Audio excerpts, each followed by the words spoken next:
Good afternoon, fans. This is your girl from Mel's Mat Chat, and this is episode 356 of the podcast.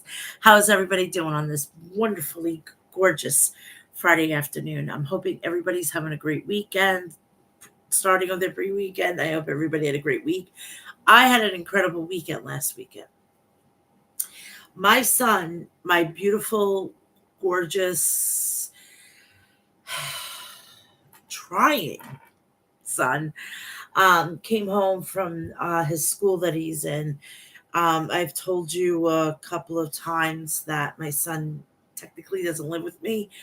He he goes to a school for autistic children, and he lives there. I physically can't handle him. He's got behavior problems and whatnot. So to be safe, because he's a loper. What I mean about a loper is he'll like we could be sitting outside my apartment building and he can get the wind to bolt. So I had to put him in a facility so he doesn't get hurt. So unfortunately, he's there, but he's allowed to come home whenever the hell he wants. So last Saturday was his birthday. My child, my baby boy, is no longer a child, he's a man. And he's 19 years old. So I'm in my last year of having my son being a teenager, and it's scaring the shit out of me. It's scaring me that because, he doesn't need me as much anymore.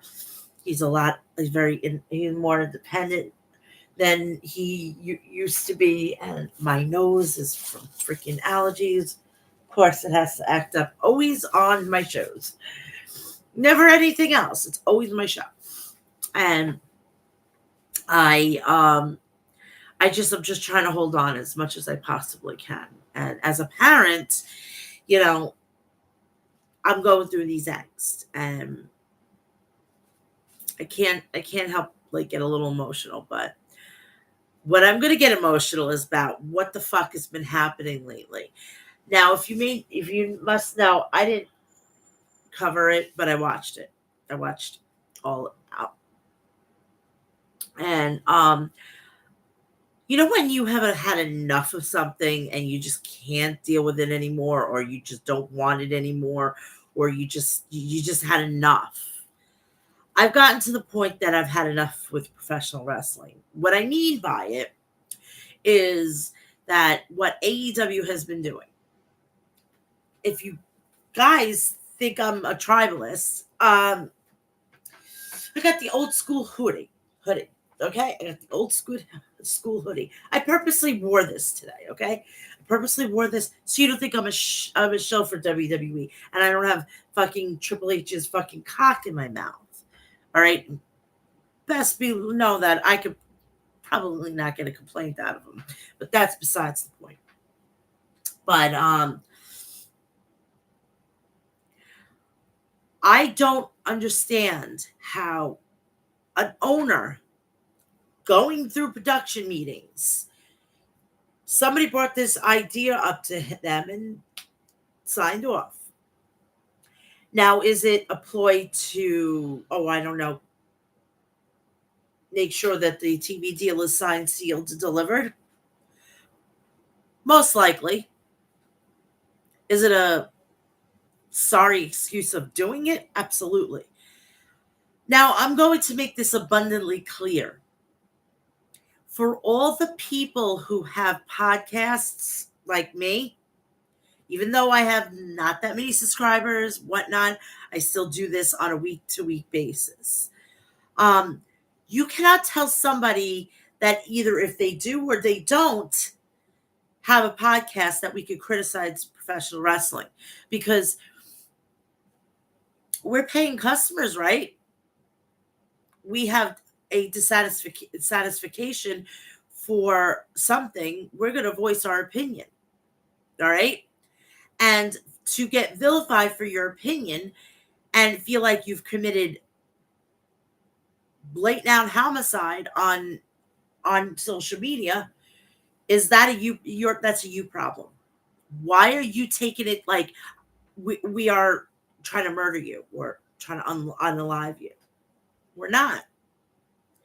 We are expressing more concerns than you can even think of. What are we going to do that when we because I'm an avid TikToker. I'm on TikTok. In fact, you could go check me out on all my social media. You have Twitter, Instagram, Facebook, Threads, Cameo, TikTok, and X. All Mel's Mat Chat. I'm on TikTok. So what is it going to do when you have 14, 15-year-old kids wanting to put hypodermic needles in their cheeks? What is it going to be when you have a kid taking a regular supposable non-gimmick? And I want to put this out there. There's no gimmick chairs.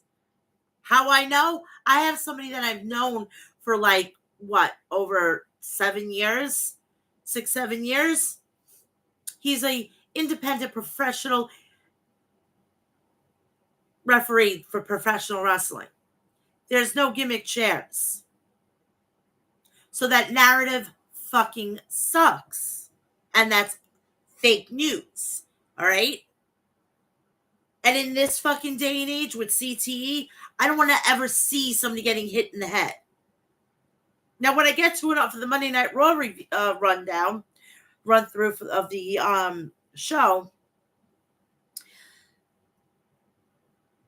if you noticed, they don't have the garbage pails right over the head. They had their arms up to protect their head. I know it's a fucking foreign concept to all of you, but they are protecting their wrestlers. And if you're going to tell me, oh, they do the Glasgow kiss and everything, you know where they're hitting their head? And they're not even hitting their head. They're hitting this. They're hitting this. They're doing it on the chest. They're not doing it on the fucking head. So I just find it hilarious that before people open their mouth, they better know that there's no such thing as gimmick chairs. And if you're going to take, quote unquote, a fictitious gimmick chair, you take it on the back, you take it on the ass, you take it on the fucking shoulder, you take it over here, you take it in the stomach, you take it on the leg, you take it anywhere, but you don't take it here.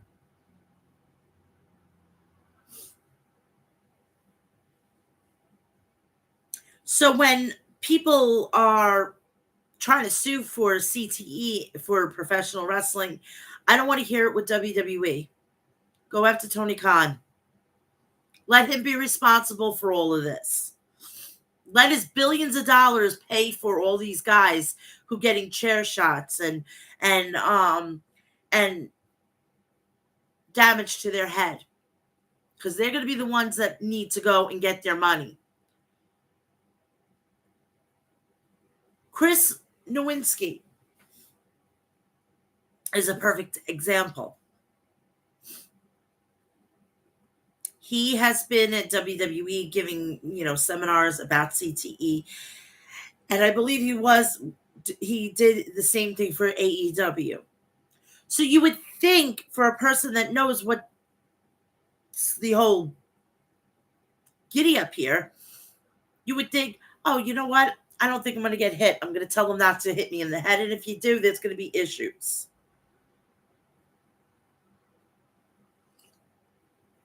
Nice hot cup of coffee for the afternoon. So that will be that. But for us to call me a Karen, call me soft, all right, Justin Sachs, you have boundaries. This is my boundary. This is a hard boundary. I don't want to see this again. Now, if Tony Khan would have been a smart man and knew that this was going to happen, why didn't he book the show or advertise the show as an extreme and explain it? Like, there's going to be this, there's going to be that. Expect the unexpected. Then I wouldn't have been a problem. Also, he should have came out when during the, or somebody should have gotten in the middle of the ring stating that this is a lights out match, unsanctioned. If you don't know what that means, it's anything will go. Expect anything. You could expect blood. You could expect violence. You could expect da da da da da. We weren't given that. We weren't given that at all. And then you want to talk.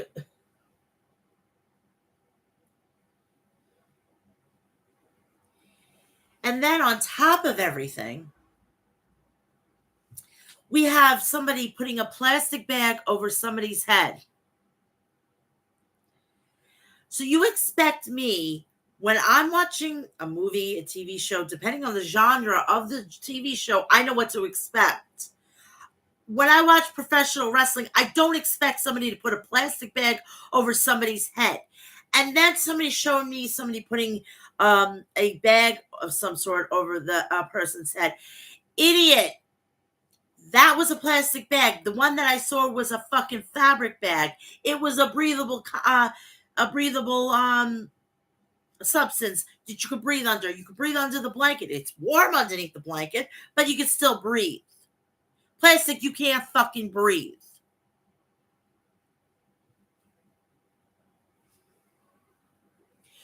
I am waiting for the next fucking shoe to drop where we have guns, we have nooses, we have everything underneath the sun coming into this. And don't get me that, oh, you pay premium prices. Yeah, I paid premium prices, but I didn't pay to see legitimately attempted murder on somebody.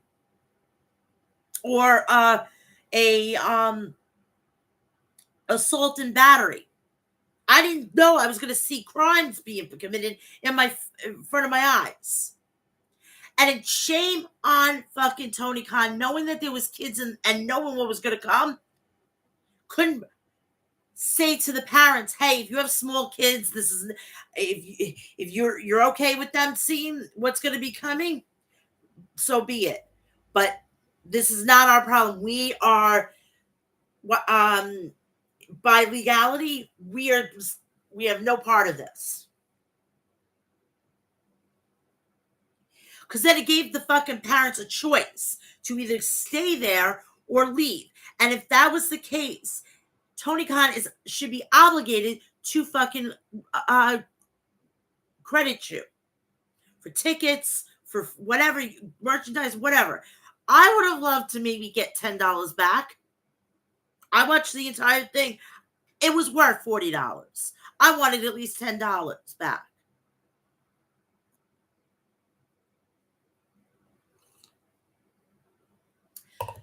I'm 42 years old. I've evolved as a person. I am a mother. I'm a mother. And I'm sorry. I'm just protecting the kids. It seems to be in this day and age, kids are nothing. Kids are nothing. Kids are nothing. Nobody wants to protect them. Nobody wants to do anything. And I'm sorry, but when I pushed my son out, I was all about the kids. I'm sorry. And for the parents who do have kids that want to encourage all of this, look what's going on in every high schools around the United States. Did you ever think that, a 7-8-year-old shouldn't be watching what it was on Saturday? Oh, but it's only entertainment. They know the difference. No, they don't. A 16-year-old doesn't know the difference because we see it on TikTok. So for the people who criticize other people about children and they don't have children, they could go fuck off.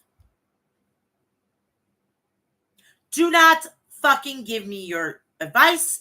Do not give me your 2 cents. You know nothing. You know nothing.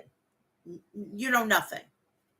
Until you become a parent and you hold a life in your hands after you've even given birth or your partner has given birth, you don't have a fucking say.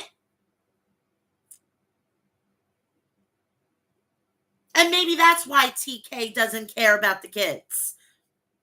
He doesn't have children of his own. I'm surprised. Hey, I'm surprised that he probably get a wife.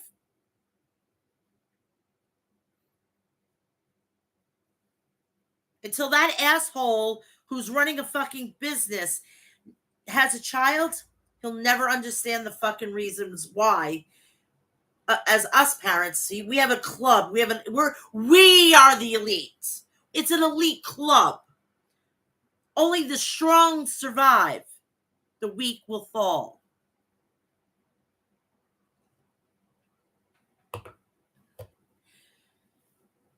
It was deplorable. I don't condone it. When I watch New Japan Professional Wrestling, it's professional wrestling. When I'm told that there's going to be a death match, I know it's going to be a death match, and I know what to expect. I don't watch it. I choose not to watch it. I was given the choice not to watch it. I know what's capability of that. I wasn't given the choice of this to not watch it or not. I was visually raped. I didn't need to see that.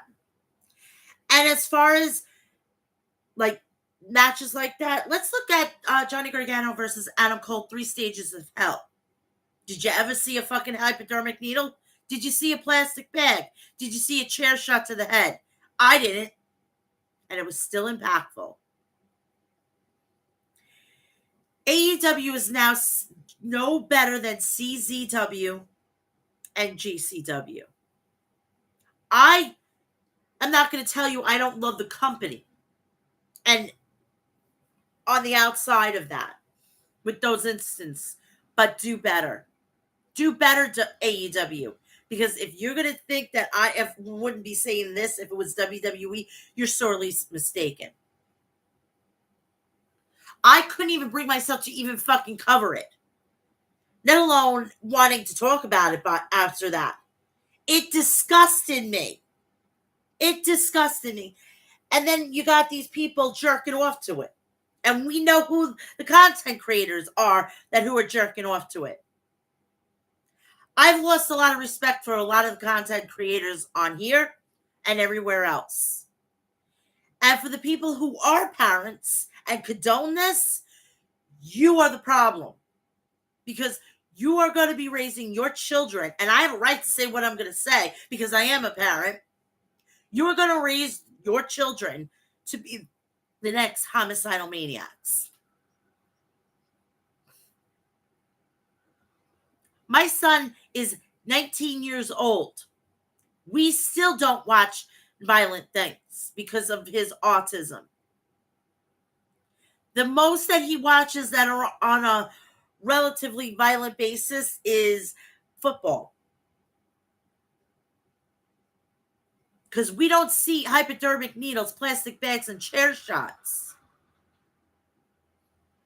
And my son knows the difference that these guys could get hurt. Do better, parents. Because I have a right to say that. And for the people who do not have children, and I don't want to fucking hear about goddamn pets. Okay? They're not children. You can legitimately leave them home without getting CPS called on you. So stop the delusion. I will never say Happy Mother's Day to a person who owns a pet. And please, I will never ever say Happy Father's Day to somebody that owns a pet. They're not fucking fur babies. They're not fucking my grand dogson or my grand dog's. They're not. They're your dog. They're my dogger. They're my son dog or whatever. They're your pet. If they were fucking considered children, you would have to use them as a dependent on your taxes. You would have to you have to be required to carry insurance for them. You would have to basically put them in school, put them this, do that. And if you get caught neglecting them, what? You get a fine. If you neglect your kid, you get the kid taken away. That's the difference. Forever, I would never say Happy Mother's Day knowing the person that doesn't have a child. I have 4 friends that have pets. Not one time I have ever said Happy Mother's Day to them. Because they don't celebrate Mother's Day. It's very simple.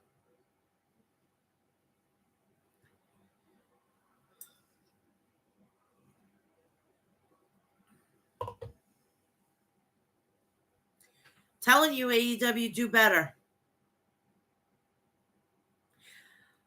This is why I think TK needs to step away. TK needs to step away, and that's the end of it. Because you're catering to a small niche. That's not going to get you where you want to be. You're going to have to do something that is like WWE, but not like WWE. Because you're not going to get the mainstream. This country is too sterile for that. And if you go on a network television, good luck. 2 hours, black TV. I'm going to pull out a line from Mr. CM Punk. Tell me when I'm telling lies. I had a huge problem with this, and it disturbed me. It was a disturbing sight seeing Bryan Danielson. I've become a fan of his, but I'm not a diehard fan. I respect him. I'm glad that he's back in the world of professional wrestling. I am glad that he's in the position that he's in. But I can't be glad to see him with a plastic bag over his head. There could have been other ways of making an impactful situation.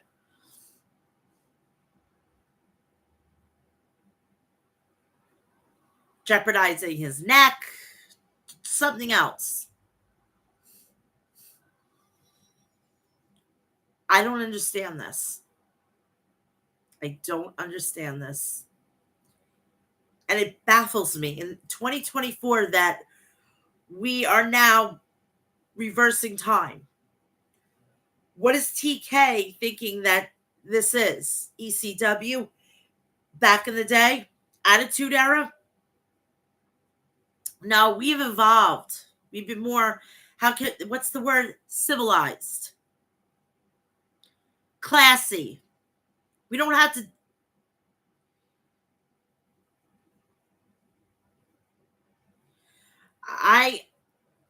I'm on another level. I'm on another level in my life. I'm on a level of nonviolence.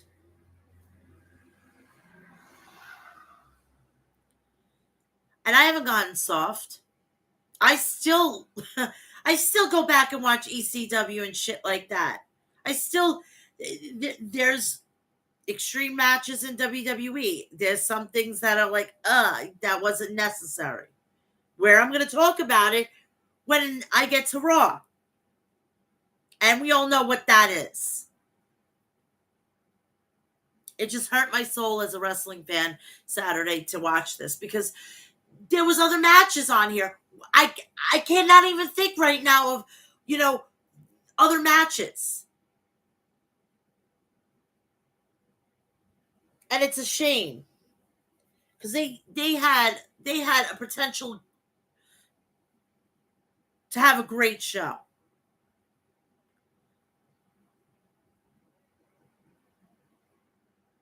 When my son has a meltdown, anything good prior to that, anything like his behavior was good or anything negates that.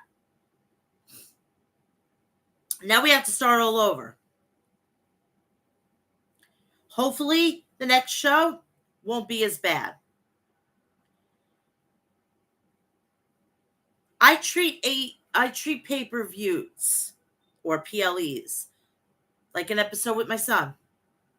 If he's being a good boy and he's behaving and everything goes smoothly, he gets a good day out of in my book. My son had a very bad meltdown getting on the bus, and he smacked the driver. And for what he did at home, and he was being so good and everything, negated that fact. I seen those three instances. I'm not even going to talk about Statlander and match, because that was on par with Britt Baker. I was fine with that. I was completely fine with that, because they booked it right. No chair shots to the head. Everything was, when she got that bloody face, she bladed, but it made it look like that she hit her head. See, that's a consummate professional, not a fucking goddamn idiot. It was done all for shock value. I'm not shocked. I'm appalled.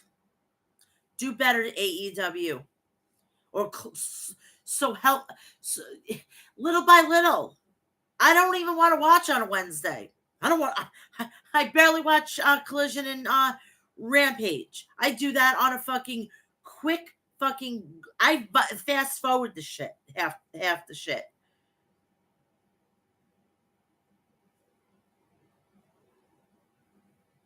It hurt my heart. It hurt my heart because I've been watching professional wrestling for 40 fucking 2 years. I've been through it all. And when I seen that, I'm looking at it and I'm like, this is what people love. This is what people want. That's not what I want. Not what I want at all. I hope to pray to God this never happens again. And I'm hoping that TK learns from this and never lets this happen again. Because if it happens again, I can't do this no more. I can't have a sound mind and a sound heart that he's with the product. Now I got to expect this stuff. Now I got to expect this stuff. I got to expect it now, because now it's burnt into my brain. Am I going to see this again? Are we going to have a pew pew? Are we going to have something top this? I sure hope not. I don't know what else to say with this. This was a fuck up. You had 3 fuck ups in one fucking pay-per-view. 3 strikes, you're out. By default, this whole show was horrible. By default. You know when you do averages? You have like 300s, then you have a 50, then you got like a 10. Well, when the average comes in, it's not as high as you thought. So 3 strikes, you're out.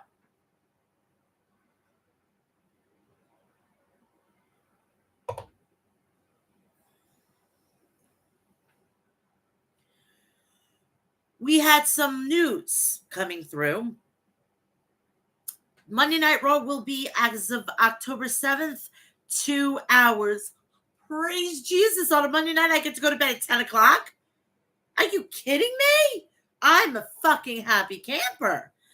What also has been reported that Netflix will be putting in commercials. They may not be as long as they were on USA.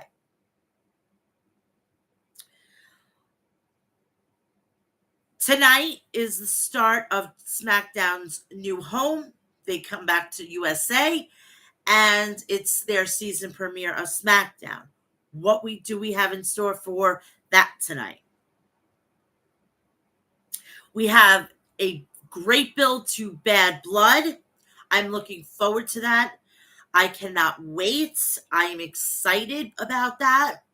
I am also looking forward to seeing what's going on with Grand Slam. That's coming up on Dynamite, the whole week of that, to see what matches.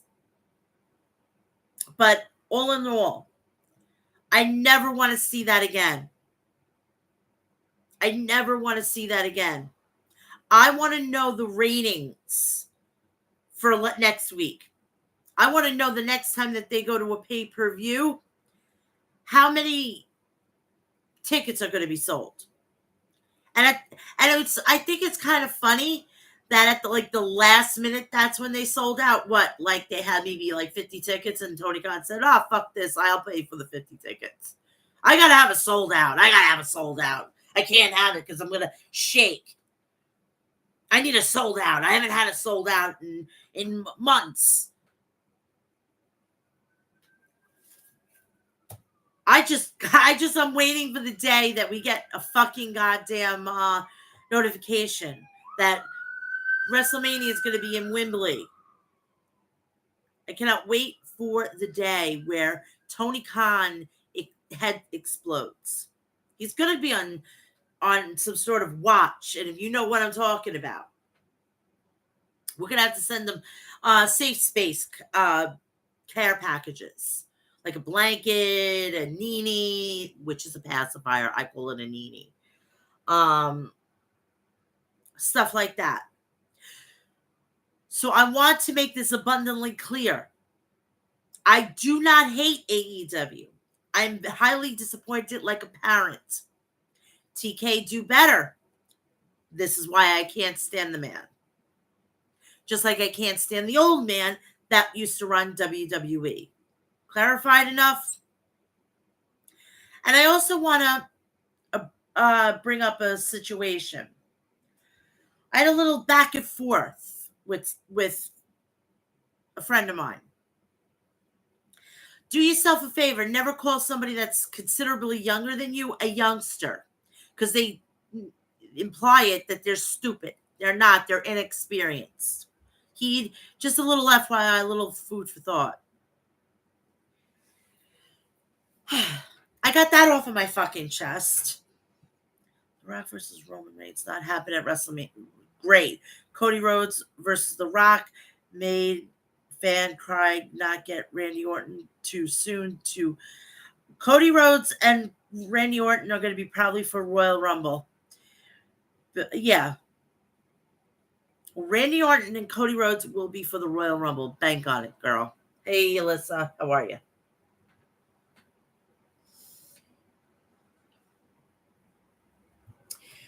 Please do me a favor and follow me on all my social media, which is TikTok, Instagram, Facebook, Threads, Cameo, and Twitter.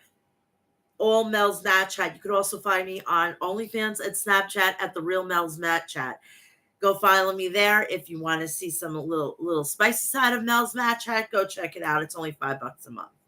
I'm trying to get back together with NXT. I have been watching NXT. Don't get me wrong. I have been watching it. I just have been so stupidly busy with my kid and other personal matters that I haven't had the other time to go and make more content. I got to make more content, which, how about tomorrow? Follow me over there and go over to my OnlyFans. I'm going to give you a nice, sexy, hot shower. So come and join. All right. We are going to, please do me also a favor. Please go check out Maestro Classics at maestroclassics.com. Visit their website for all your beard essentials. If you have a beard and you want to keep it tight, go check out Maestro Classics at maestroclassics.com. If your thirst is killing you and you want to defend yourself and you want to murder your thirst, go check out Liquid Death at liquiddeath.com. Go visit their website to stock up on all your artillery, which is regular spring water, seltzer water, flavored seltzer water, iced tea. We have the sports packs, and we have this chocolate fudge soda. Oh, not for me. I've had it from another brand. Not my cup of tea, but that's give me your cup of tea. But go check it out at liquiddeath.com. I'm a coffee aficionado. I love my coffee, and you must love your coffee. But is it just so you're just dying to have a great cup of coffee with a lot of fucking kick-ass caffeine? Please do yourself a favor and go check out Deathwish Coffee. They have the world's strongest caffeinated coffee with the lowest acidic rate. Visit their website if you're into goth, you're into darkness and everything like that. That's the coffee brand for you. It's not bitter, it's very smooth, and it is just dreadfully good. So go check it out at deathwishcoffee.com. Now, 29th is on its way, right? Do you believe? Because I believe now. I believe in the glory. I believe in the debut of House of Glory of Joe Hendry. And we are going to have Fuego del Sol. So go check them out. Also, Zilavatu will be there on September 29th. October 18th, the former MLW heavyweight champion Masato Tanaka will be making his way to House of Glory. So if you want to just keep up what's going on House of Glory, go check it out at hogwrestling.net. Follow them all on their social media pages. And if you can't get tickets, go download the Thriller app, and you can buy the subscription to Thriller Plus, and it's going to be included into your Thriller Plus. First time payment's going to pay that off immediately. So go check it out. Now, because I didn't cover All Out, this week you're going to get only SmackDown, Raw, and Dynamite. That's it. Something simple. I'm going to get you in, get you out of here, and go. We all agree Liv Morgan walked into WrestleMania. Wait a second. We'll agree Liv Morgan walked. No, she's not making it to WrestleMania. Bad blood, she loses the title.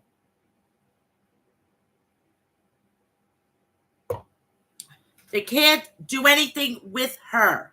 She is not going to be able to carry this championship all the way to WrestleMania.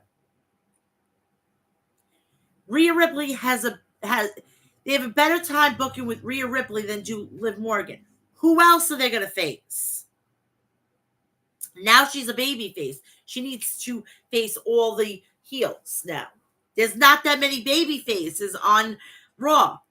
There's more heels. So don't worry, Mommy's getting her title back in October. Since we're going to go to Dynamite first. We're going to go to Dynamite first because then giving them the spotlight, so I'm not tribalistic. Because God forbid we do that.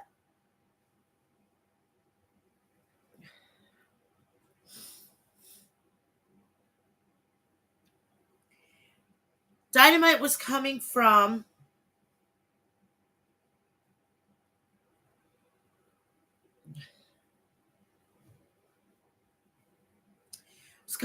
the Rupp Arena in Lexington, Kentucky.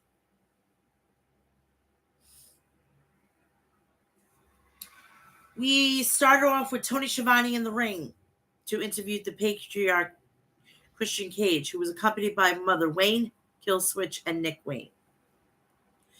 Christian Cage, everyone sit down while I conduct my business. First thing first.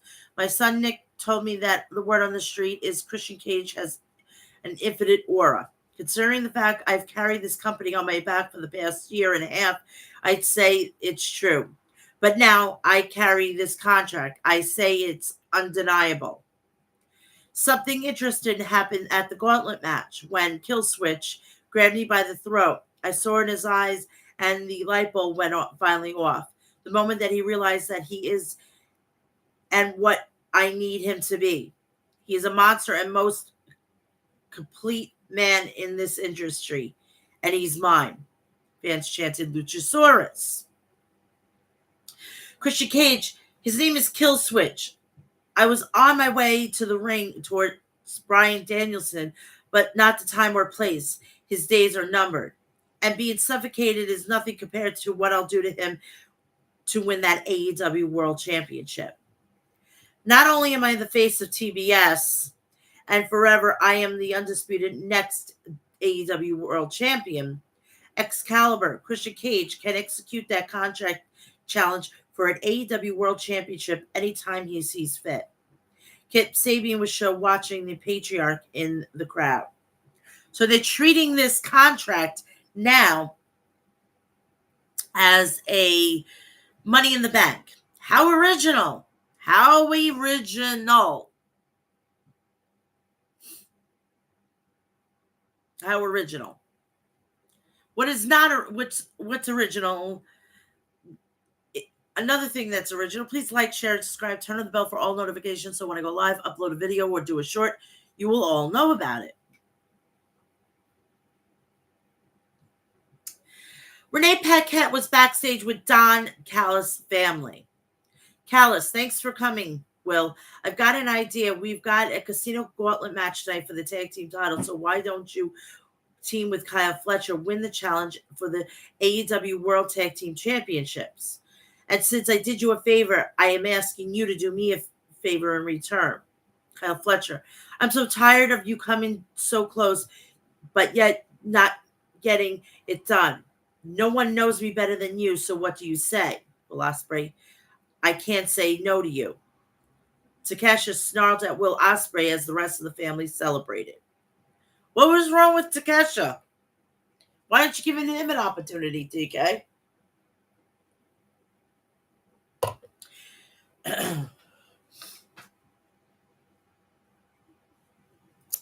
TNT Championship match. The Scapegoat. Jack Perry versus Lio Rush.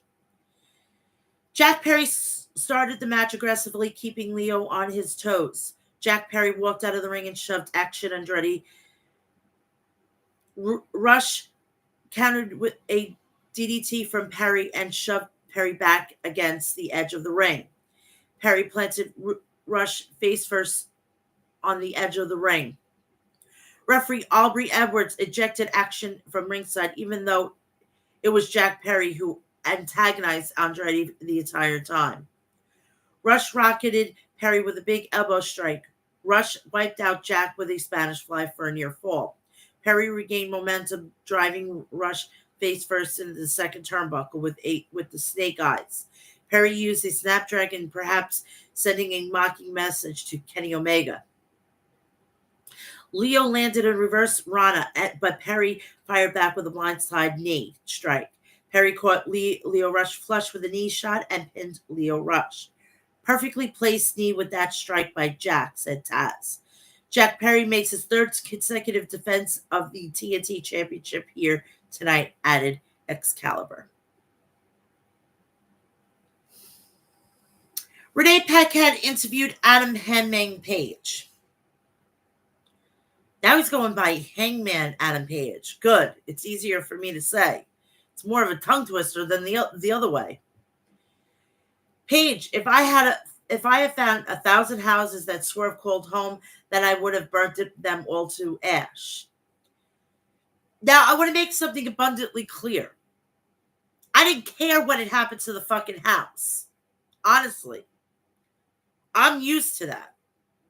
But did we have to go and wait till the fucking bitter end? And did we have to have that run off? It wasn't necessary. All right? Let's not do things that are unnecessary. And then we don't have to have too many more criticisms. But I forgot. we criticize AEW, it's like committing first degree murder.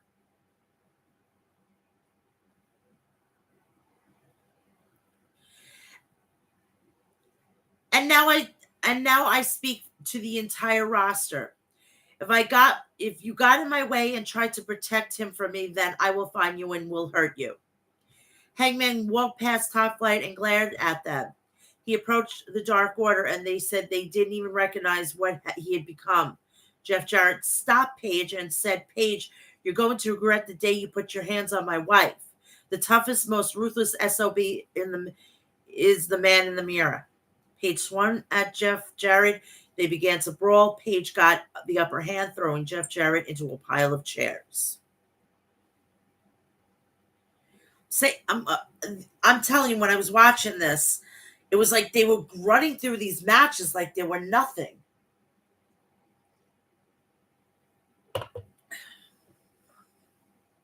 Trios match, Private Party with Commander versus John Cruz and two partners. Before the match began, Jon Moxley, Claudio Castagnoli, Pac, and Marina Shafir ambushed everyone in the ring and assaulted them.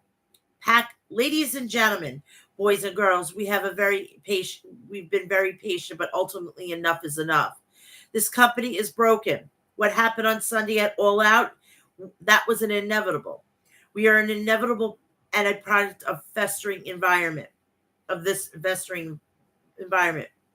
And as for me, I have been very lost for very long, but now not anymore. I have a purpose, diplomacy.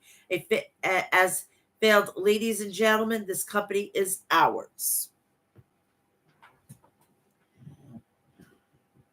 I would be completely shocked if Shane McMahon ends up coming to AEW.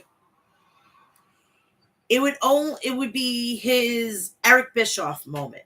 Yes, I used him. I used the comparison. I would be shocked.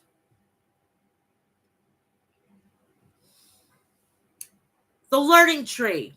Chris Jericho pulled up to the arena with Big Bill and Brian Keith.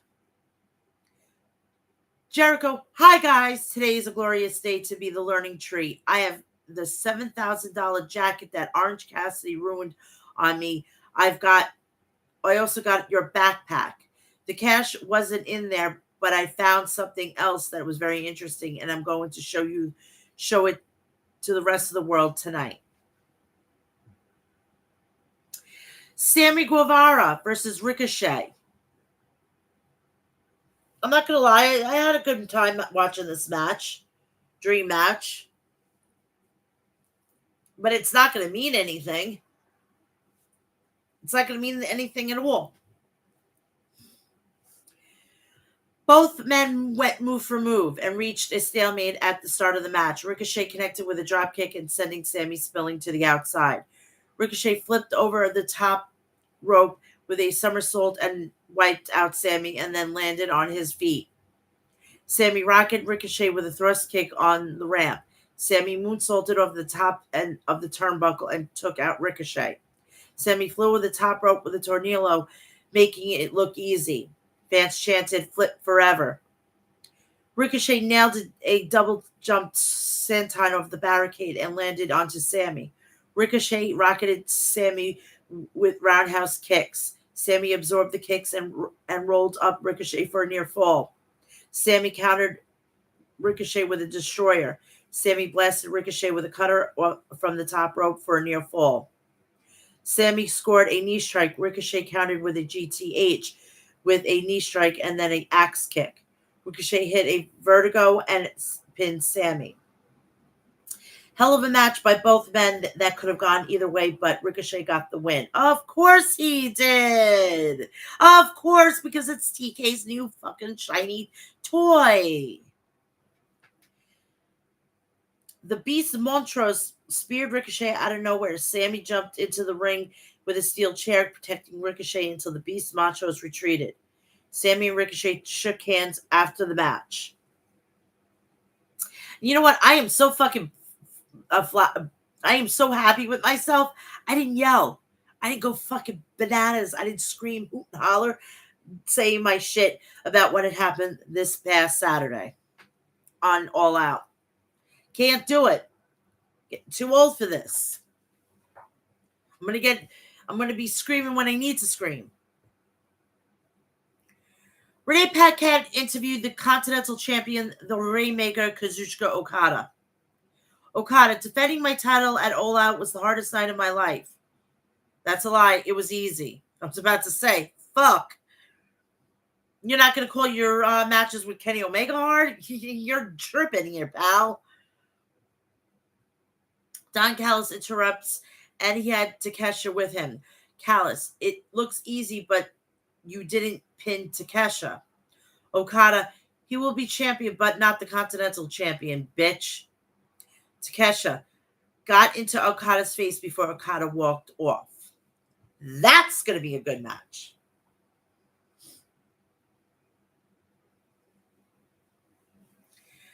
Darby Allin skated to the ring, making his presence known to John Moxley wherever Moxley was. Darby, somebody's been looking for me, right? Marina Shafir and John Moxley walked to the ring. He showed his hands to Darby, showing he had no weapons on him and that he was unarmed. Moxley, I don't know what you think you saw or what you think you heard, but nothing has changed between me and you. Nothing at all. Darby, that's enough, John. There's a lot I want to talk to you about. We came from nothing. I don't take any of these fans for granted. AEW gave me everything. I want to tell you a story that I never told. My first year in wrestling, I looked for a hero. Every time I found that person, they showed me how fake they were. They showed me how their dignity could be bought, but not you, John. And that's when I knew I wanted to be just like you. Couldn't be bought. Everybody's got a price. Please. Even I have a price.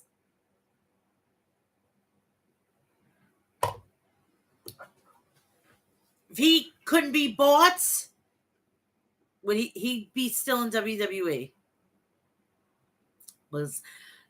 Tony Khan was offering him a shit ton of money and he took it, so he can be bought. Little logic gap here, a little more. Stop getting your head caved in, Darby. Sorry about the fire bell.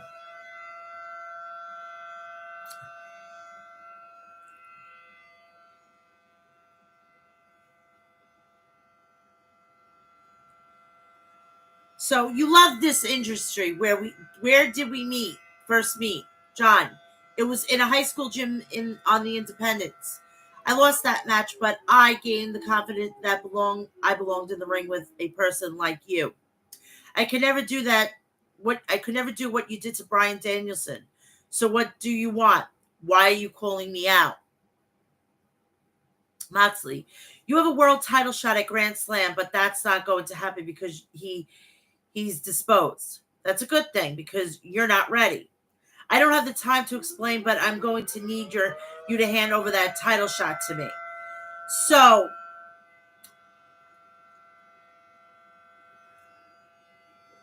you've always been a person to work your way up. Oh, now you're gonna jump the line. I see somebody like by the name of Seth Rollins taught you something like that, right, John? Why work your ass off, work your way up? Just cut the line. Demand that. You're entitled. That's what you called fucking Seth Rollins, John.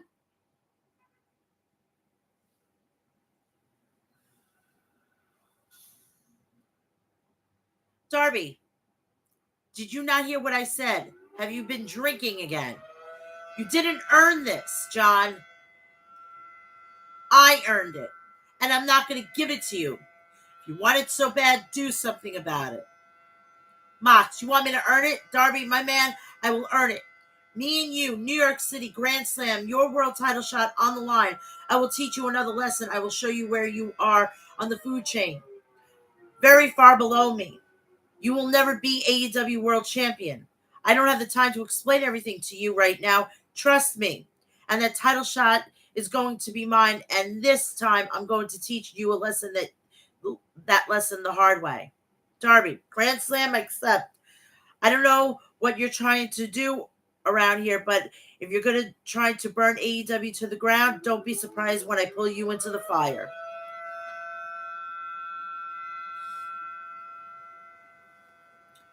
Alex Marvez was backstage with Christopher Daniels. Man, finally we get a Alex Marvez. I mean, Jesus Christ, Renee, give somebody else a piece of the fucking pie back there.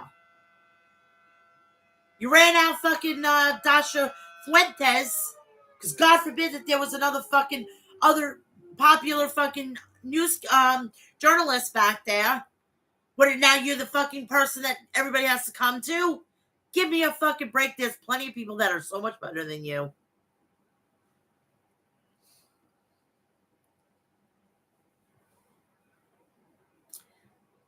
Nigel McGuinness interrupted them and told Daniels they needed to talk to Tony right now. Trust me, he'll want to hear this, said Nigel. AEW Women's World Eliminator match. Mariah May versus Queen Amata. Queen Amata shoved Mariah and Mariah fired back with a forearm. Amata put her whole body into a lariat and then running PK, and the champion was in trouble. Mariah moved out of the way of a running hip attack. Mariah May drop kicked Queen Amata and she was tied up at the ropes. Mariah cracked Queen Amata with a running knee as Amata was draped over the edge of the ring. Amata connected with a pump kick and a snap suplex. Queen Amata followed up with a German suplex. Mariah May drilled Queen Amata with a draping DDT out of nowhere. Queen Amata scoop slammed the champion and covered her, but Mariah kicked out at two.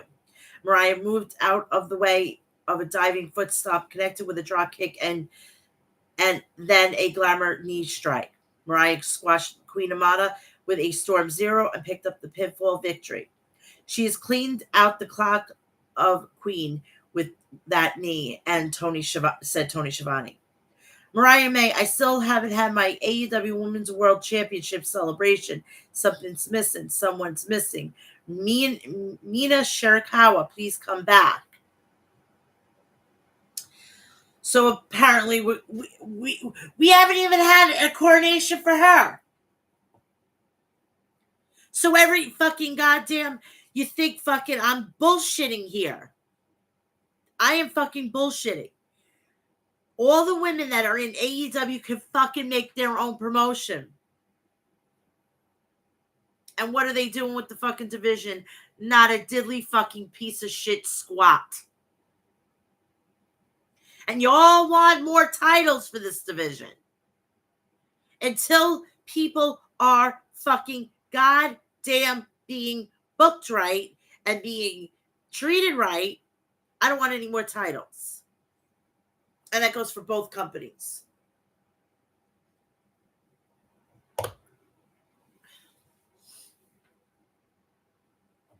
The EVPs, the AEW World Tag Team Champions, the Young Bucks, were backstage.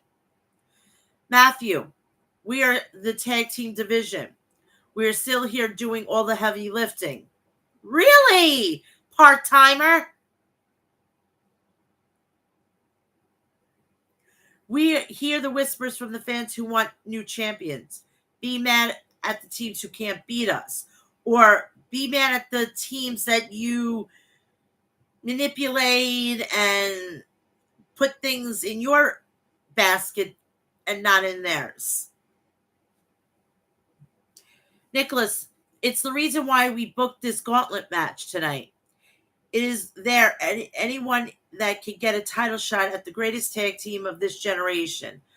You are so far down the totem pole, it ain't even funny. I think your chair shots to the head are getting to you. Can we maybe test you for CTE? Hey, Bucks?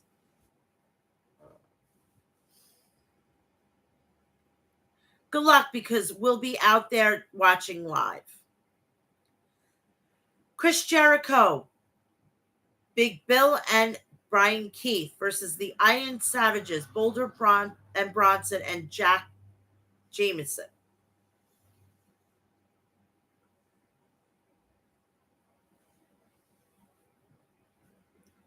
Boulder slapped Jericho and dropped him with a thunderous right hand.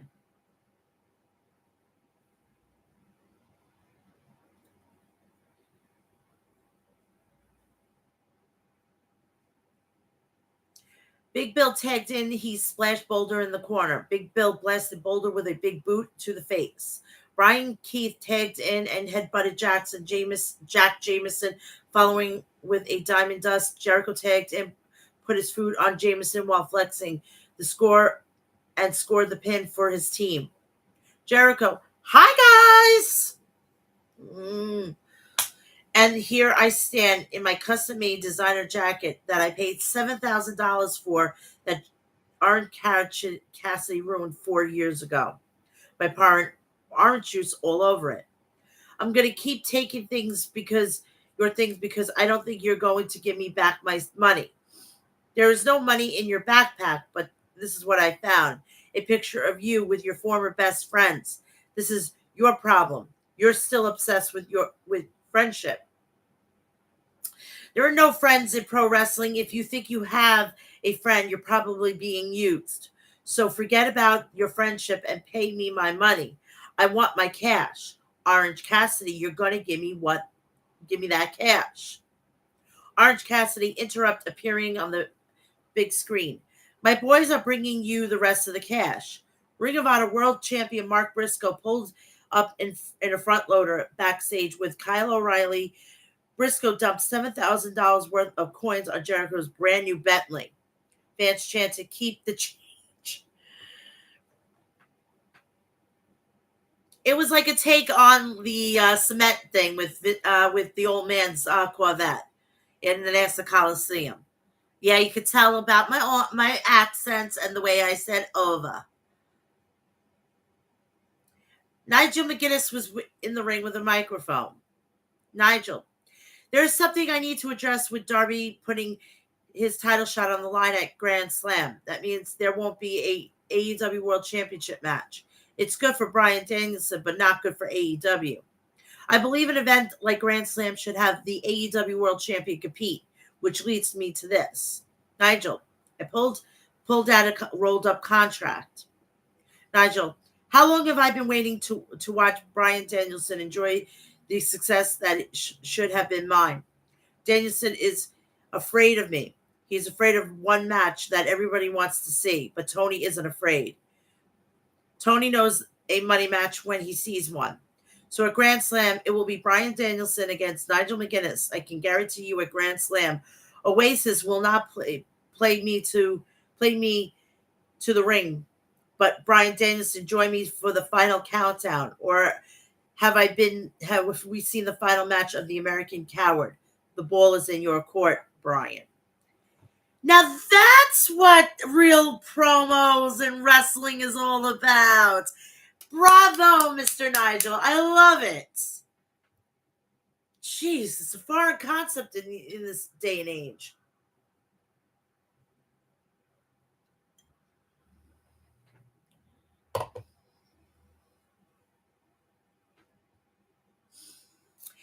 FTW champion Hook was in the alley with words from Roderick Strong. Man. Roddy, my, you have fallen fast. Diamond Mine doesn't look too bad, right? Hook, I respect you, Roddy.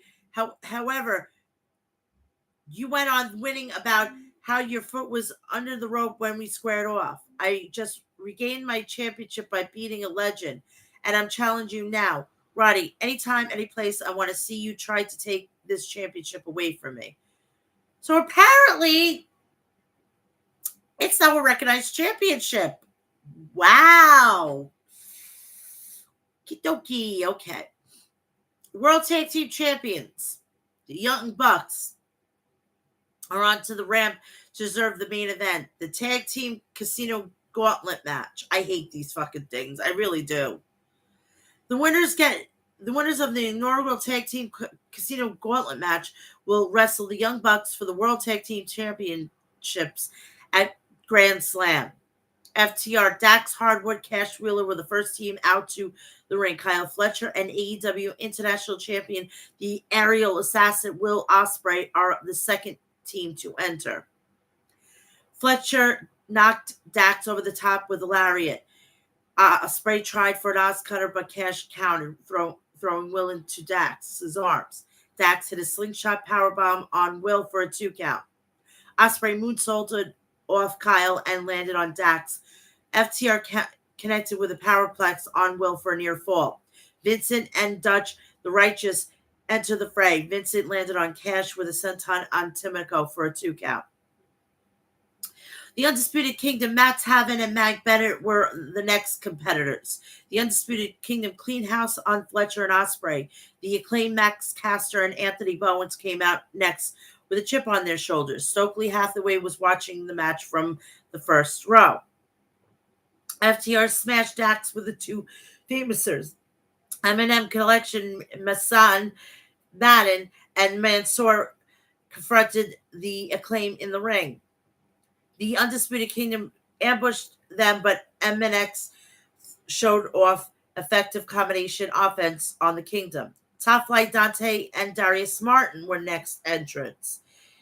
Darius spiked Dutch with a DDT. Ospreay and Dante square off, going for move until Taven poked Dante in the eyes. Bowens smashed Fletcher with a knee strike. FTR hit Shatter Machine on Bowens, but all other teams ran to make the save. The Outrunners, Truth Magnum and Turbo Floyd, came out to a huge ovation from the fans. Outrunners clean house with the body slam for everyone. The fans chanted tag team wrestling. No tag team wrestling. This is a bullshit situation.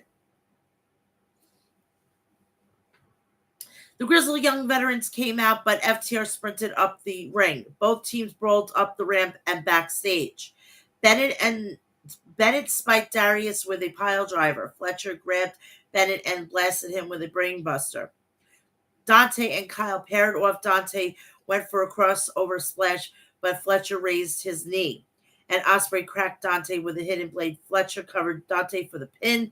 Ospreay and Fletcher will be facing the Young Bucks in 2 weeks for the titles at AEW Grand Slam.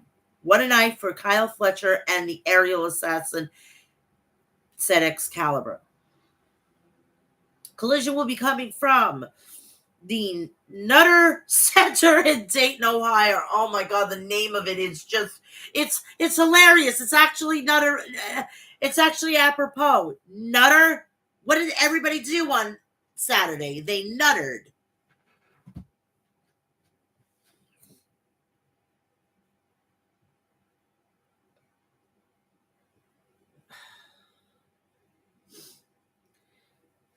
SmackDown.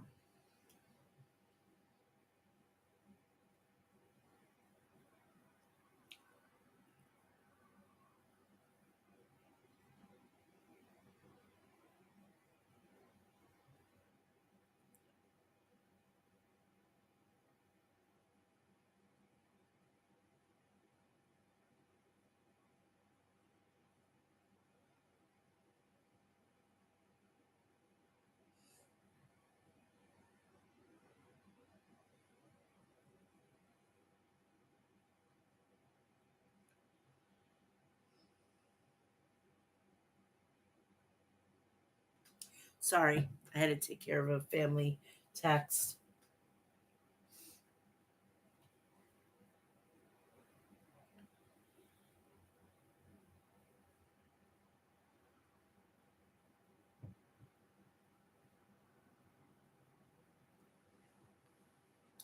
SmackDown. This was the last SmackDown on Fox. Thank Christ Jesus.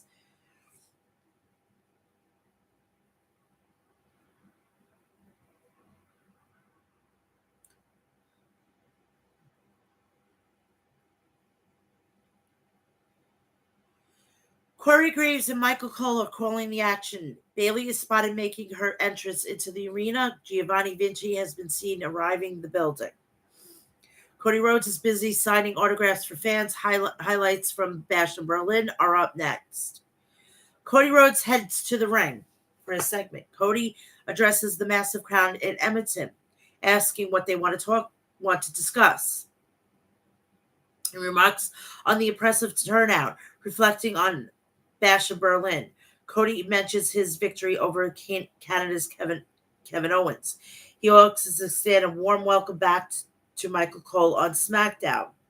Cody hints that he's been in the ring long enough to know an interruption is imminent. Before anyone can cut him off, he extends the invitation to the Bloodline. Following WWE protocols, the Bloodline heads to the ring after being called out. Solo Sikoa strides to the ring, flanked by Tangaloa, Tama Tonga, and Jacob Fatu, who remain at ringside. Responding to the chorus of boos, Solo quips, "Happy to see you too." He challenges Cody, questioning if he finished addressing the crowd and if he is ready to defend his title against the real challenger, like him. Solo claims that he's close to winning at SummerSlam, only thwarted by Roman Reigns, and asserts he deserves a rematch. Now, I'm going to make a little logic here. You both agreed to a Bloodline match. That goes out of the fucking window. Everybody was able to get involved in this. You knew the stipulations. You actually don't deserve shit. Honestly, Solo, you're just there as a placeholder where the real story is going to begin with Randy Orton, and I can bank on that at Royal Rumble. Cody suggests that next week's SmackDown season premiere should feature a title match. He acknowledges a deserving number one contender, but he reveals he's referred to Jacob Fatu, not Solo. Cody invites Jacob to step up. Jacob enters the ring hesitantly, cautious not to overshadow Solo, who he affirms as his tribal chief. Following a brief exchange, Jacob returns to ringside. Cody seizing the moment, stirs the pot, suggesting that Bloodline's internal dynamics resolve around Solo, and teases that while he may be at a disadvantage, the championship itself is true centerpiece of WWE. He dismisses the idea of facing them next week. Solo catches on to Cody's tactic to sow discord, confirms the challenge for next week. As the microphones hit the floor, Tama Tonga and Jacob join Solo in the ring, facing their opponents for the night's main event.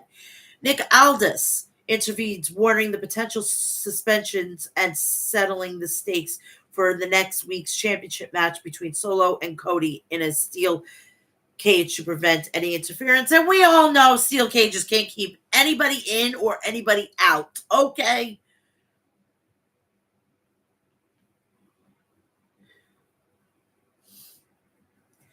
Meanwhile, Elton and Kit brief Tiffany about Bayley's impending downfall due to her actions as they touch on the premiere of their upcoming match. Nia Jax confronts the scene, addressing rumors stirred by Chelsea Green and Tiffany that Tiffany plans on cash in on her. Tiffany assures Nia of her loyalty, dispelling accusations. Grateful for Tiffany's support, Nia confirms she'll be in Tiffany's corner tonight, ready to reciprocate the support. Bayley versus Tiffany Stratton. They grappled in the center of the ring. Tiffany breaks clearly, but Bayley shoves her aggressively. They lock up again, and Bayley whips Tiffany into the turnbuckles, securing a quick near fall with a roll-up. Bayley then applies a wrist lock, targeting Tiffany's arm with a sharp uppercut. Tiffany manages a reversal, forcing Bayley through the ropes, where she uses them to wrench Tiffany's arm. Bayley adds insult to injury with a slap to Tiffany's head. Continuing her assault, Bayley locks in an armbar. Tiffany fights back with a strong forearm, knocking Bayley to the mat. She follows up with an Irish whip, but Bayley counters with a big boot, then executes an arm drag off the turnbuckles. Bayley lands a clothesline, gaining another near fall. Tiffany retaliates with another Irish whip, but as Bayley tries to maneuver to the apron, Tiffany anticipates and halts, avoiding a collision with the turnbuckles. Bailey attempts to climb to the up top, but Tiffany cuts her off. Tiffany tries to seize Bailey, but Bailey counters with a sunset flip from the apron. Tiffany immediately responds with a drop kick. With action as a fever pitch, we cut to commercial break. We return to the action with Bailey delivering a series of forearms, but Tiffany retaliates with an irate and sends Bailey crashing to the mat. Tiffany follows up by slamming Bailey into the turnbuckles, then executes a back handspring elbow into the corner. She attempts a snapmare followed by a double stomp, but Bailey dodges and counters with a roll up. Tiffany uses a drop toe hold to send Bailey into the ropes, but Bailey bounces back with a clothesline. Tiffany narrowly escapes a suplex and lands a dropkick, earning a near fall. She then rolls to the outside where she wrenches Bailey's arm against the ring post several times, attempting to continue her assault.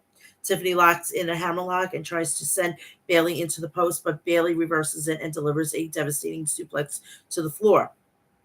Back in the ring, Bailey hits a Sayuda suplex and follows it up with a running knee to Tiffany's head, scoring another near fall. Bailey climbs to the turnbuckles and connects with an elbow drop for yet another close 2 count. The intensity builds. Nia Jax appears making her way to the ring. Tiffany capitalizes on the distraction, avoiding a belly-to-belly suplex from Bailey and landing an Alberta slam for a near fall. Tiffany attempts to finish Bailey with a fireman's carry move, but Bailey escapes. Tiffany dodges an O'Connor roll, but Bailey quickly recovers to hit belly-to-belly suplex. Bailey then performs a suicide dive onto Nia outside the ring and quickly returns to the action. As Nia distracts the referee, Tiffany tries for a backslide pin, but the referee delayed reaction allows only a 2 count. Seizing the moment, Bailey delivers a rose plant and secures the victory. And that is that. Kevin Owen is spotted in the hallway, gazing at the display dedicated to hockey legend Wayne Gretzky. Austin Theory and Grayson Waller approach, taking the opportunity to mock the Edmonton Oilers. Then they pivot to taunt Kevin about his performance at Bash in Berlin and questions his absence during Cody Rhodes' earlier excitement. Kevin dismisses them and idiots affirm them as idiots, affirming his good standing with Cody. He playfully suggests that they could form a great team, perhaps even outshine the Oilers. He then proposes a triple threat match between them, teasing that they would be fighting for the Oilers championship belt. Weller, intrigued by the idea of a triple threat match, quips that he doubts Gretzky ever envisioned such a scenario as a good night's wrestling. As tensions simmer, Giovanni Vinci is seen walking in the background, adding another layer of intrigue to unfolding drama. We go to the match with Giovanni Vinci versus Apollo Crews. You blinked, this was over. Giovanni Vinci, distracted and struggling with his jacket, is caught off guard by Apollo Crews, who capitalizes with a crucifix pin to carry the quick victory. Surprise. Legitimately, it could be a TikTok video. Completely. 100%. Backstage, Chelsea Green and Piper Niven are in heated conversation with Nick Aldis. Chelsea is venting her frustrations about a recent incident on NXT. As they discuss, Mia Yim walks into the scene. Chelsea sarcastically comments that is fitting. Mia Yim was found in a trash can, implying where she belongs. Yim retorts by reminding everyone Chelsea was being attacked on NXT. Chelsea tries to deflect attention by claiming she's not in condition to wrestle tonight. Nick Aldis jumps into the conversation. Physical philosophy, noting the impotence of resilience. He draws an analogy about falling off a horse and getting back on. indicating that Chelsea will have to face Yim in the ring soon, suggesting that this confrontation is inevitable.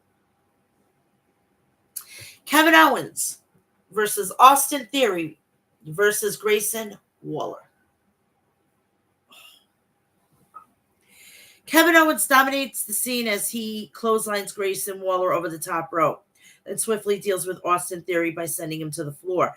Owens, fueled by adrenaline, launches into a cannonball off the apron, targeting Theory. He continues his onslaught by slamming Theory into the ringside barrier multiple times. However, Waller recovers and attacks Owens from behind. The chaos intensifies as Theory and Waller team up, ramming Owens into the ringside barrier. Amidst the turmoil, Waller pulls a table from underneath the ring, setting up the stage for more destruction. But Owens quickly turns the tables, literally by hurling Theory once again into the barrier. As Waller attempts a punch, Owens counters with a kick and delivers a devastating powerbomb, sending Waller crashing through the table. With a crowd electrifying by action, we cut to commercial break. We return to the action where Austin Theory is aggressively attacking Kevin Owens in the turnbuckles, but Owens is picked to retaliate with punches and strong kick. Theory responds with a running back elbow. During the commercial break, we saw Corey Perry providing some assistance to Owens. Theory then executes a slingshot rolling blockbuster, leaving both men exhausted on the mat. Owens regains momentum and a series of punches, chops, and more punches to Theory. He follows up with a kick and a clothesline, then delivers a back senton, setting up his signature move. Owens nails the cannonball in the corner. He climbs to the top rope and hits a swanton. But the pin is broken up by Grayson Waller, who begins to hammer Owens with forearms to the back of the neck.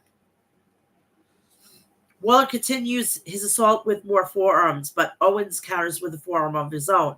Theory tries to capitalize with forearms with another forearm and a rolling blockbuster, but Waller, seemingly confused or frustrated, interrupts the pin again. Tensions flare as Theory confronts Waller in the midst of their disagreement. Waller and Theory attempt to double team Owens by placing him on the turnbuckles for a double suplex. Owens fights back with punches, knocking Waller into the Theory and sending both to the mat. Theory quickly climbs back up, but Owens counters with a super Finley slam, only achieving a near fall. Waller then tries to set Owens up for a suplex, but Owens counters with a super fisherman buster, leading to yet another near fall. The match continues with a high tension and high stakes as each competitor pushes their limits. Waller attempts a suplex on Kevin Owens, who is perched precariously on the turnbuckles, but Owens counters with a super fisherman buster, narrowly missing the win. Austin Theory senses the opportunity, signals the end is near. However, Owens slips free, causing Theory to nearly crash into Waller. The mishap sends Waller tumbling over the apron, and Owens capitalizes with a quick roll-up Theory for a near fall. Refusing to relent, Owens catches Theory off guard with a stunner, securing the pin. And he's post-match tension escalates as Waller pushes back into the ring, attacking Owens. However, Owens quickly turns the table, sending Waller sprawling back to the floor. Despite Owens' efforts, Theory lands his finisher A-Town down and followed up with a rolling blockbuster, leaving Owens reeling in the ring.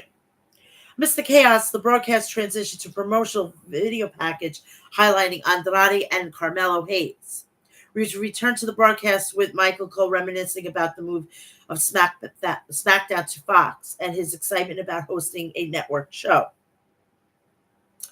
We then revisit some highlights from SmackDown's time on Fox, showcasing memorable moments and matches. Next, LA Knight makes his way to the ring. Carmelo Hayes strides into the ring, directly addressing LA Knight. He scoffs at Knight's boasting about 2 successful title defenses, asserting that he should be bragging about carrying the show instead. Hayes criticized Knight for his constant talk about points to his own track record, highlighting his 2 consecutive wins over Andrade, positioning himself as the next challenger. No, shouldn't be the next challenger. 2 fucking matches, big fucking deal. So if you win a match, you get an instant title shot. Not my book. This made no sense. Knight retorts that his 2 title defenses in 1 month surpasses what his predecessor achieved in 10 months, emphasizing that his focus is solely on winning. Interrupting the exchange, Andrade's music, and he steps onto the stage. He advises Hayes to calm down, acknowledging that while Hayes has been beaten him twice, he has two victories over Hayes. Andrade questions Hayes' belief in his entitlement to a title match, to which Hayes confidently affirms he deserves it. Knight, growing impatient, dismisses their squabble, suggesting they can settle their dispute in the ring if they want to decide who he'll defeat next. Asserting his claim, Andrade declares that the championship rightfully belongs to him, and he vows to reclaim the U.S. title. Knight warns Andrade to moderate his tone, but tensions escalate quickly. Well, of course. Hayes shoves Andrade, who retaliates by pushing Hayes into Knight. Seizing the moment, Knight delivers a BFT to Andrade as Hayes stands over a downed Andrade, taunting him. Knight capitalizes again, hitting Hayes with another BFT. The segment ends with Knight standing dominant in the ring, having laid out both his challengers. Waller and Theory encounter Nick Aldis backstage and take the opportunity to pinch themselves for a tag team match. Waller, feeling confident, suggests that Nick is always making matches. He should put them in a tag team match against Kevin Owens and a partner he can find. They leave, and Nick watches them go with knowing smile on his face, hinting at potential plans. Chelsea Green versus Mia Yim. The match starts off with Yim showcasing her agility with multiple arm drags and a sharp drop kick. Green manages to halt Mia Yim's momentum by using the ropes for leverage and delivers a strike to Yim's ribs. She follows it up with a knee strike to the midsection and a kick to the ribs, then taunts Yim by surfing on her back. Green executes a snapmare and lands another dropkick, scoring a near fall. After all of this, I'm hoping that Chelsea Green actually gets a title. I was so far giving her the fucking Speed Championship. Just saying.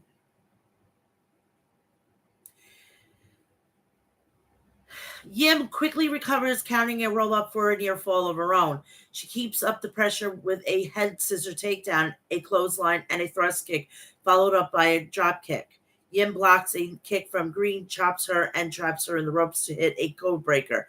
As Yim sets up for a powerbomb, Piper intervenes by distracting her from the apron, allowing Green to roll up Yim for another close 2 count.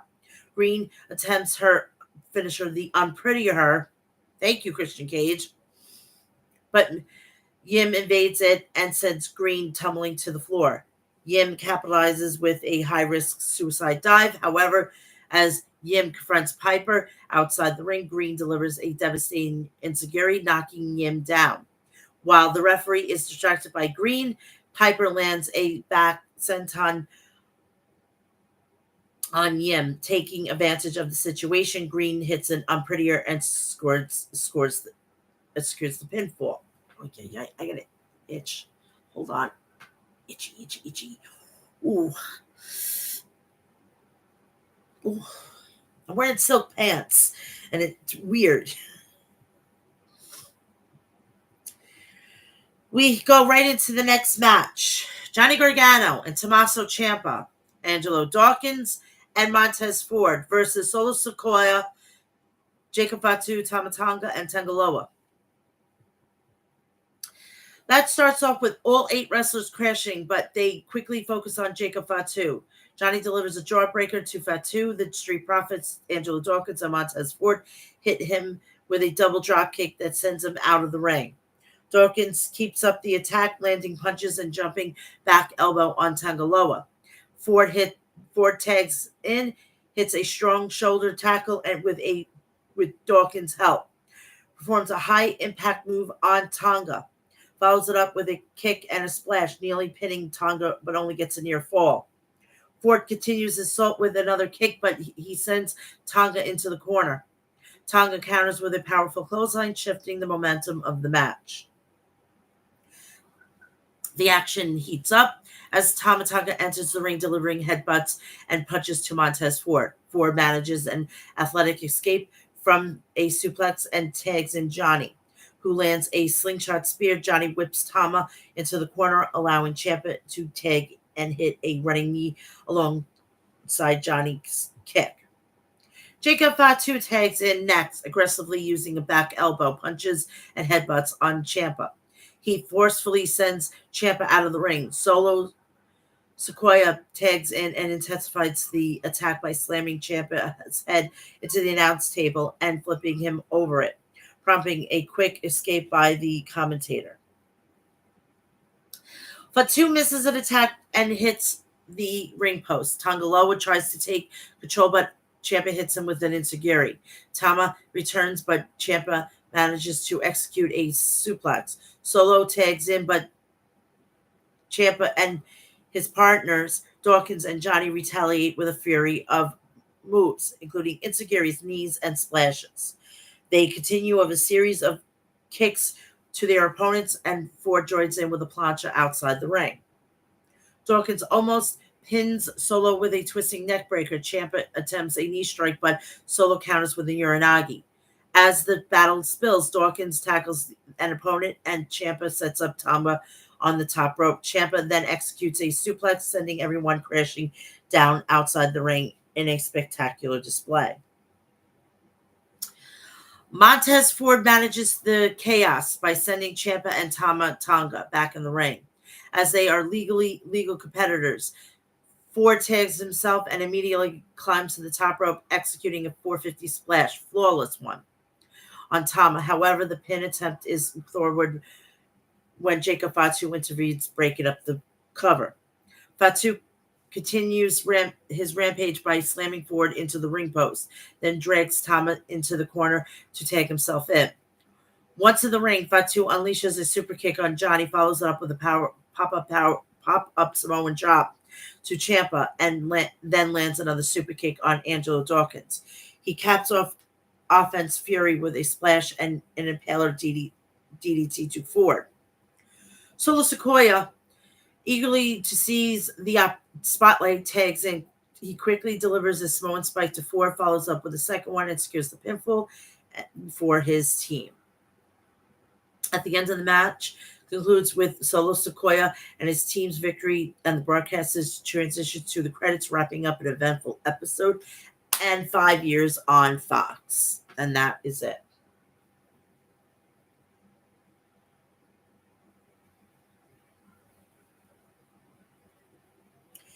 On to Raw, and then I can get you out of here.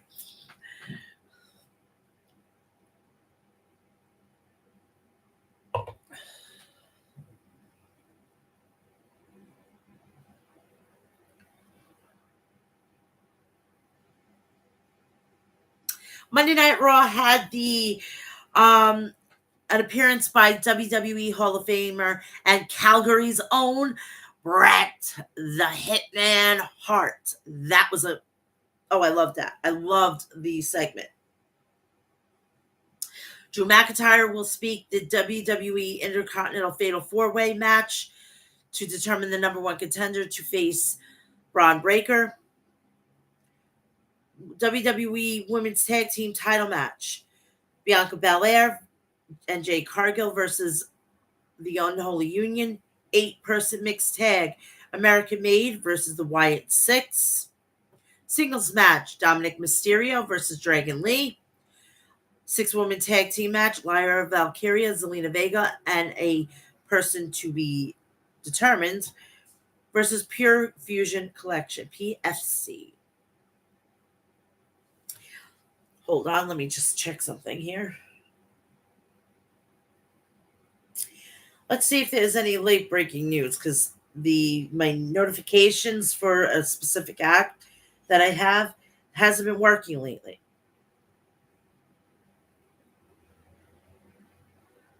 Bailey's going to be on tonight. The tag team women's ship champions are going to be on. SmackDown will be for 30 minutes commercial free.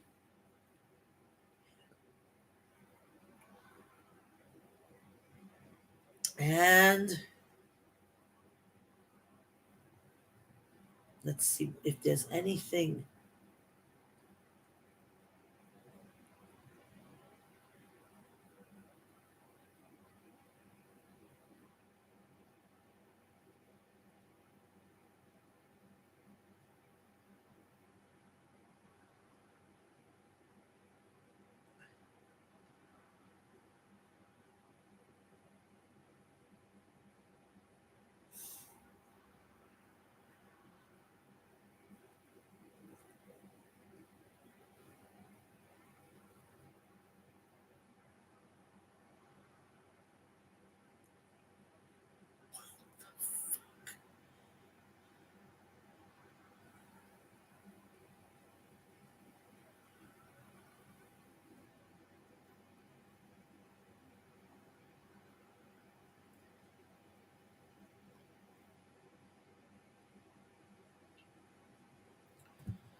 All right, so the show opens up with a shot of the exterior of the venue. We get a shot of Drew McIntyre walking in an empty venue earlier in the day, followed by separate shots of Intercontinental Champion Braun Breaker and the Women's Tag Team Champions Bianca Belair and Jade Cargill. And then we had the Unholy Union going into the arena. Joe Testori and Wade Barrett welcomes us to the show, and Testori announces that the appearance of WWE Hall of Famer Bret the Hitman Hart for later on tonight. Testori then sends us to the video package that recapped the feud between the Wyatt Six and the American Made. We get the entrances of the first match, which is the street fight in a mixed tag team, which is American Made versus Wyatt Six. The match starts off with Nikki Cross wasting no time going after Ivy Nile as everyone else is beginning brawling with each other. Cross then sends Nile head bouncing off the ring apron, and Chad Gable descends Dexter Lumis crashing into the ring steps. Cross then places a garbage can over Nile's head and hits it with a kendo stick repeatedly. Then sends her crashing into the barricade, followed up with a drop kick as Joe Gacy and Brutus Creed brawl on the ring apron. And Eric Rowan sends Julius Creed face bouncing off the ring apron. Gacy then hits a suplex on Brutus, and Lumis sends Gable crashing into the mat in the corner of the ring. Nile then sends crashing into the announce desk face first, and then sends her crashing over it as Gacy delivers some stomps on Brutus in the corner, and Lumis looks to fly off the ring steps to land on Gable. Gable then hits Lumis in the midsection with a kendo stick midair, then hits Gacy with it. Gable then looks to do the same to Rowan, but Rowan stays standing on and hits a headbutt on Gable. The Creed brothers then deliver some right hands on Rowan's spine, but Rowan hits them both with a double suplex and runs over Gable. Uncle Howdy then watches from his rocking chair on the ramp as Rowan sets up a table on the outside. Gable then sprays a fire extinguisher on Rowan's face, and American Made sends them crashing through the table he has set up.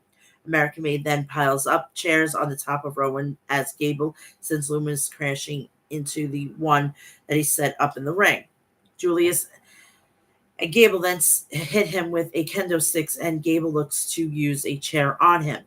But Lumis hits Gable with a suplex and a leg drop. Lumis then sets a table up on the outside as Gacy nails the Creed brothers with an upside down. Lumis Then sets up Gable up on the table with Julius, hit Gacy with a kendo stick. Julius then hits a back elbow on Loomis, then joins Gable and Brutus in hitting Gacy with kendo sticks as the trash can be put has been put on his head. And the way they did it is his arms were like this. They put the trash can. He was protecting his head. That's what you're supposed to do, AEW.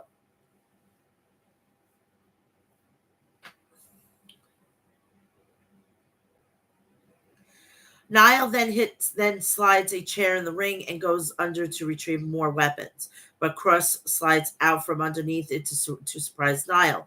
Cross then hits Niall repeatedly with a kendo stick, then nails a crossbody on Niall that sends her crashing over the announce desk.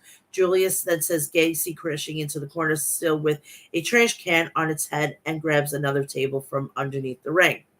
Julius then slides it inside, and Brutus sets it up for him. Rollins then breaks free from the pile of chairs on the outside and nails the Creed brothers, then kicks down one of the barriers near the timekeeper's area to use it as to nail the Creed brothers and Gable as like a battering ram. Rowan then hits Brutus with a Uranagi and goes for a pin, but American Made breaks the fall, and Gable sets up a chair in the corner. Gable then looks to jump Rowan, but Rowan sees him coming and charges at him. Gable then sends Rowan crashing into the chair, and the Creed brothers clothesline Rowan out of the ring. Gable is waiting with a German suplex. Brutus then hits a Brutus ball on Rowan off the ropes. But Gacy flies out of nowhere to land on Gable, and Loomis hits a swanton bomb off the apron to take down the Creed brothers. Gacy and Loomis then hit doubles choke slams on the Creed brothers back in the ring, and Gacy powerbombs Loomis on the top of Julius. Gacy then sends Brutus up on the table on the outside, and Loomis flies off the ropes to send him crashing through it. Gacy then hits Gable with a clothesline and places him on the table that has been set up. Gacy then climbs to the top, and Gable joins him up there and sends him crashing through it with an angle slam. Gable then clinches in an ankle lock on Gacy as Niall repeatedly hits him with a kendo stick. Cross then pulls Niall out of the ring, hits a German suplex on Gable, then delivers a hanging, twisting neck breaker on Niall on the top of the pile of chairs on the outside. Gable then notices Uncle Howdy. Rowan then runs Gable over and sends him crashing on the top of the ring steps, then sends him back in the ring. Uncle Howdy then hits a Sister Abigail on Gable, and Loomis followed up with an assisted frog splash with Roman's aid, and pins Gable for the win. I am really pissed at Gable. He had the chair set up in the like leaning, and he did like a dropped hole hold, and thankfully Rowan's hand blocked it. That would have been a fucking concussion. Then he did some sort of move on somebody's neck. Enough of this. Not necessary.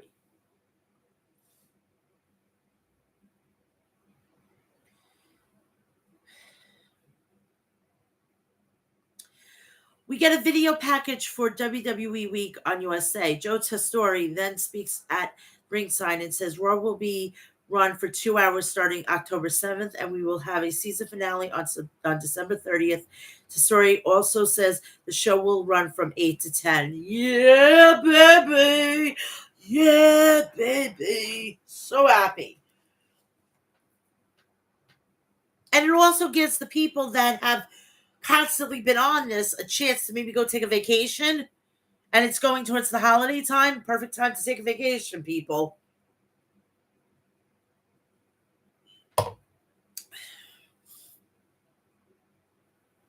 Commentary then announced Liv Morgan versus Rhea Ripley for the Women's World Championship at Bad Blood. That will be held on Saturday, October 5th in Atlanta. WWE World Tag Team Champion Finn Balor comes out and makes his way down to the ring. Balor starts off by telling Damian Priest that it didn't have to be like this way. Balor then says that Priest screwed. Balor says that Priest screwed the Judgment Day, and he tried helping Priest when he joined the group. Balor then says Priest held him down, and the more he tried doing so, and he was his friend, brother, the guy who had his back, the guy who made sure he stayed World Heavyweight Champion. Balor then says he would have become World Heavyweight Champion if Priest hadn't held the men's Money in the Bank briefcase, then calls Priest down to the ring to say some things to his face. So wait a second, let's back the fuck up here. Priest and Liv brought Finn Balor into the group. But Balor was helping Priest with Judgment Day.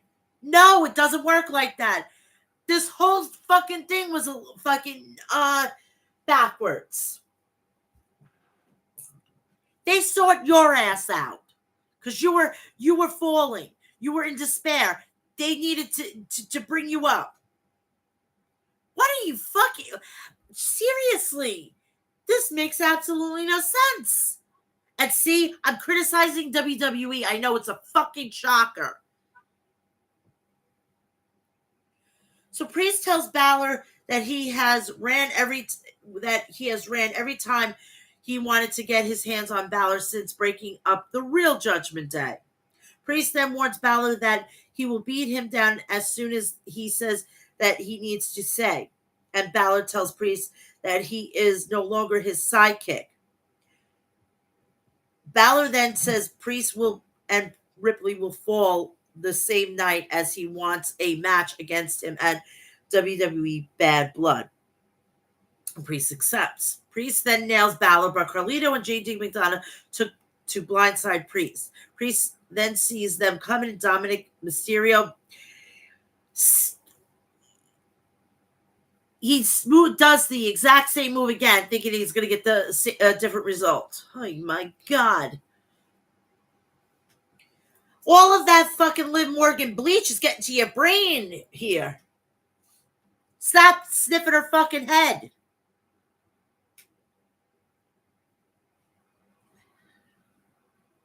Looks to fly off the top rope. Priest then intercepts him, but Balor, McDonough, and Carlito save him.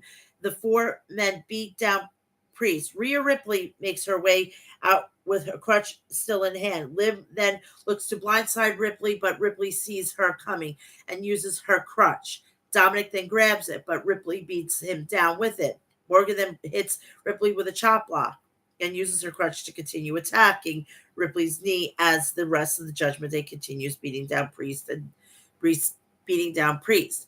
Dominic then uses the crutch to hit Priest with it, and Balor sets up for a coup de grace on him. But Jey Uso makes his way down to the ring with a chair in hand to even the odds and checks on Ripley and Priest while the Judgment Day pose at ringside.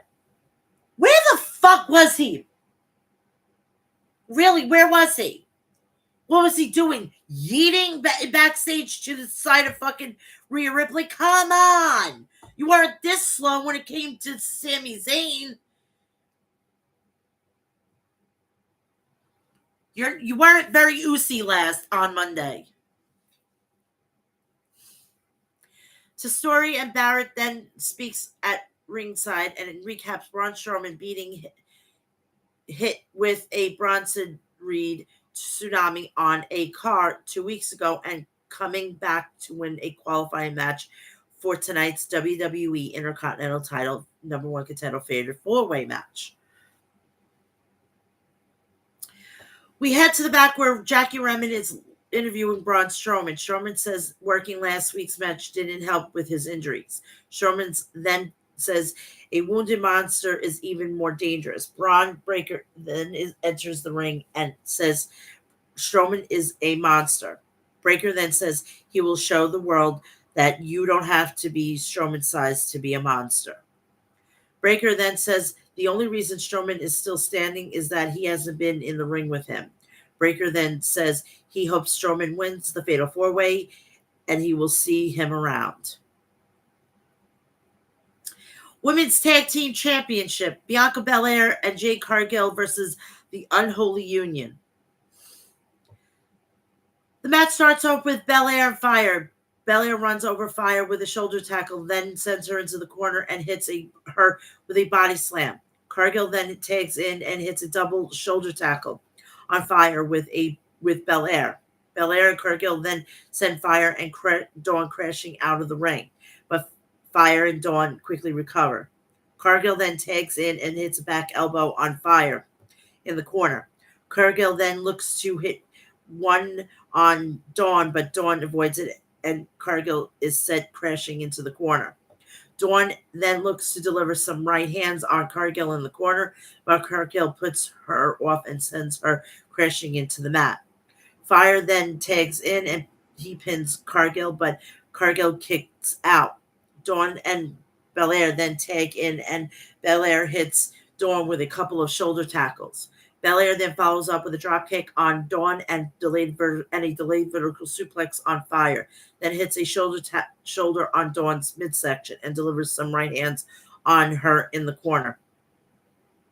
Belair then hits a crossbody on Dawn and Fire off the middle rope before hitting a springboard moonsault on Dawn and going for a pin, but Dawn kicks out.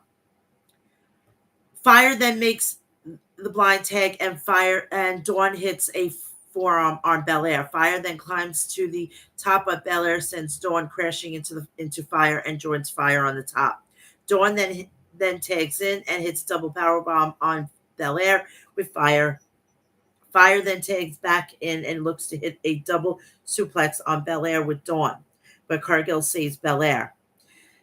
Belair then rolls up Fire, but Fire kicks out. Dawn then tags back in, and the Unholy Union hits a gory bomb facebuster. Dawn then goes for a pin, but Cargill breaks the fall. Cargill and Fire then tag in, and Cargill hits Fire with a pump kick. Belair and Cargill then hit a DDT assisted German suplex combination for the win, and they retain. No shit. Absolutely no fucking shit. Commentary then speaks at ringside. Tesori says Damian Priest has been taken to a local hospital and was accompanied by Rhea Ripley. We head to the back where Jackie Redmond is interviewing LWO WWE Hall of Famer Rey Mysterio, Dragon Lee, Zelina Vega, Cruz del Toro, and Joaquin Phoenix. Joaquin Wild, sorry, Freudian slip. Lee talks about his match with Dominic Mysterio. The Judgment Day then shows up, and Ray ends up bickering with Balor and Dominic. Ray tells Balor to stop hiding behind his son and face him in a match. Balor then agrees to face Ray.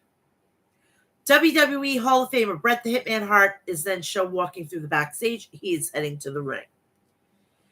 Testori and Barrett then stand inside the ring. Testori asks viewers is they wanted to hear the venue roar, and then he introduces Bret Hart. The fans pops as Bret Hart making his way down to the ring. Testori tells the Calgary crowd that Bret is back. Testori then plugs the Survivor Series tickets going on sale as of today, with the show taking place in Vancouver. Bret then asks Bret how great it feels to be home in Calgary. Bret talks about being champion and also being a Canadian champion. Hart says Canadian champions will take on anyone because they had to prove themselves, just as he did for over 20 years. To be the best there is, the best there was, and the best there ever will be. I have a Bret story. All right. When the divide of Bret and Owen came, you would think I would go with Bret. I went with Owen. And the reason why I went with Owen is because I knew that he was the younger brother of Bret Hart, and I wanted him to get more of a spotlight. So I was more of an Owen fan, and then, as time went on, everything kind of evened itself out again when they did the Hart Foundation with Pillman, Anvil, Owen, Bulldog, the whole, basically the family.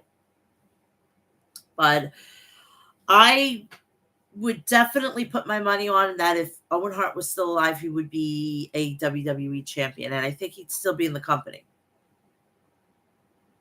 And I think that more of the Hart family would be in WWE. And his wife wouldn't be a fucking what, see you next Tuesday type thing.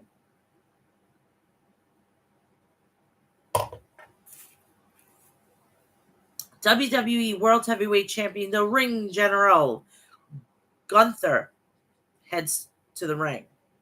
Gunther says he's about to pour his heart out to one of his childhood heroes, and everyone watched Hart growing up, as I did. Gunther then says Hart will always be a close second to his all-time favorite, Bill Goldberg. I swear to God, I would have paid good fucking money to, after that, to see the interaction of both of them. And I'm hoping they did this properly and got Bret's permission. And I also liked it that he was really good with Triple H.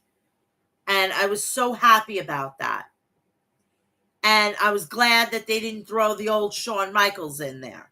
It was something fresh, and I like that. And I'm glad that Shawn and Bret are on good terms. I'm glad that Punk and you know what? It's a lot of healing going on. Healing. That's the good thing. Healing. Stop being an egomaniac and heal. Work together. Unite. It's a really awesome concept. I think a lot of people need to do it.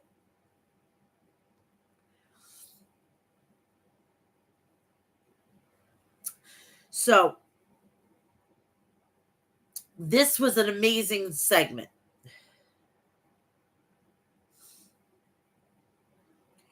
So Sami Zayn, another Canadian, heads down to the ring in a Calgary Flames jersey. Zayn tells Gunther he has a lot of nerve standing in Calgary talking to a Hart in the matter he just did. Zayn then asks if Gunther thinks this is a joke. Then says Hart is a Canadian hero, a hero to everyone in Calgary, a hero to an entire generation in the back, and a hero to him.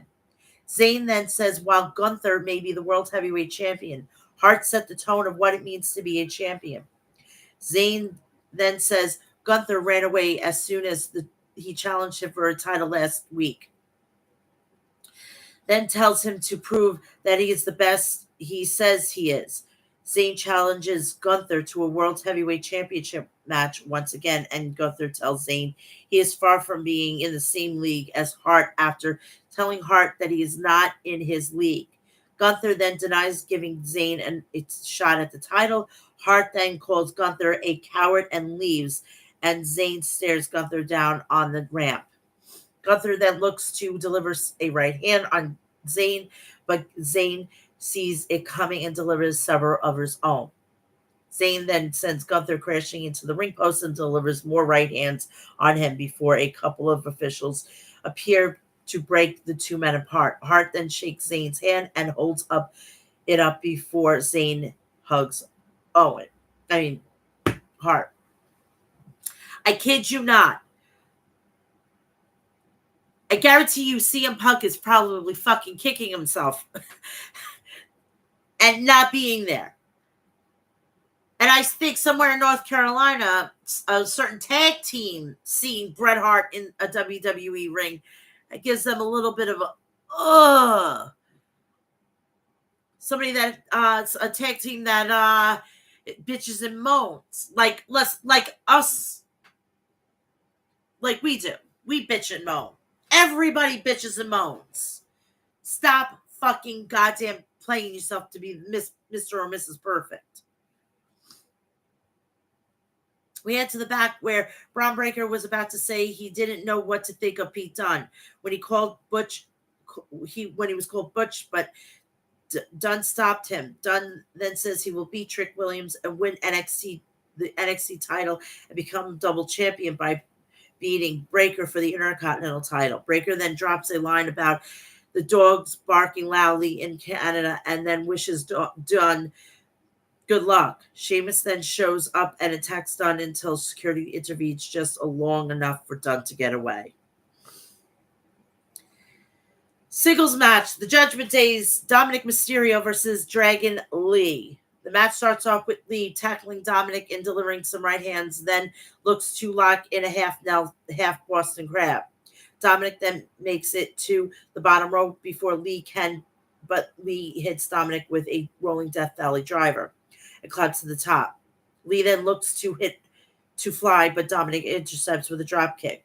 Dominic then sends Lee out of the ring and gloats. Lee then hits a hurricanrana on Dominic and follows it up with a boot in the corner over the top rope and from the apron, and then hits a drop kick on him and goes for a pin. Dominic then kicks out and hits a Michinoku driver on Lee, then goes for a pin, but Lee kicks out. Lee then hits a sit-out powerbomb on Dominic and goes for a pin of his own, but Dominic kicks out. Lee then climbs to the top, but Dominic hits him with a right hand and joins him up there. Lee then drapes Dominic by a knee and hits him with a double stomp, then goes for a pin.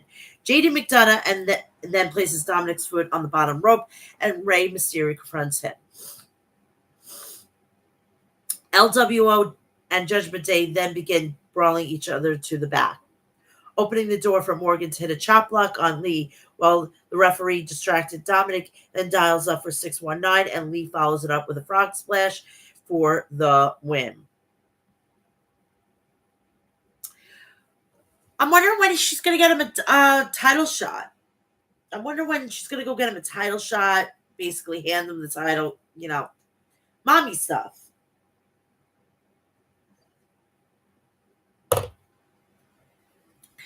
We head to the back where a verbal confrontation between Bianca Belair, Jade Cargill, and Damage Control, putting Belair and Cargill on notice for the titles.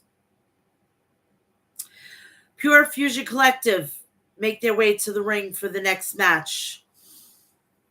And it was a 6-woman tag, and they were facing Lyra Valkyria, Zelina Vega, and Natalya. Of course. I mean, I predicted the fucking thing with Bratz, and no shit, Natalya was coming back.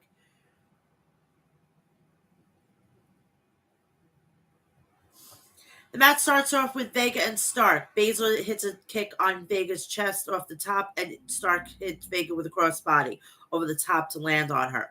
Stark then hits a vertical suplex on Vega and sends her out of the ring. Baszler then tags in and gets Vega up on her shoulders, but Vega escapes and sends Baszler crashing into the ring skirt. Stark and Natalya then tag in, and Natalya hits a series of right hands on Stark.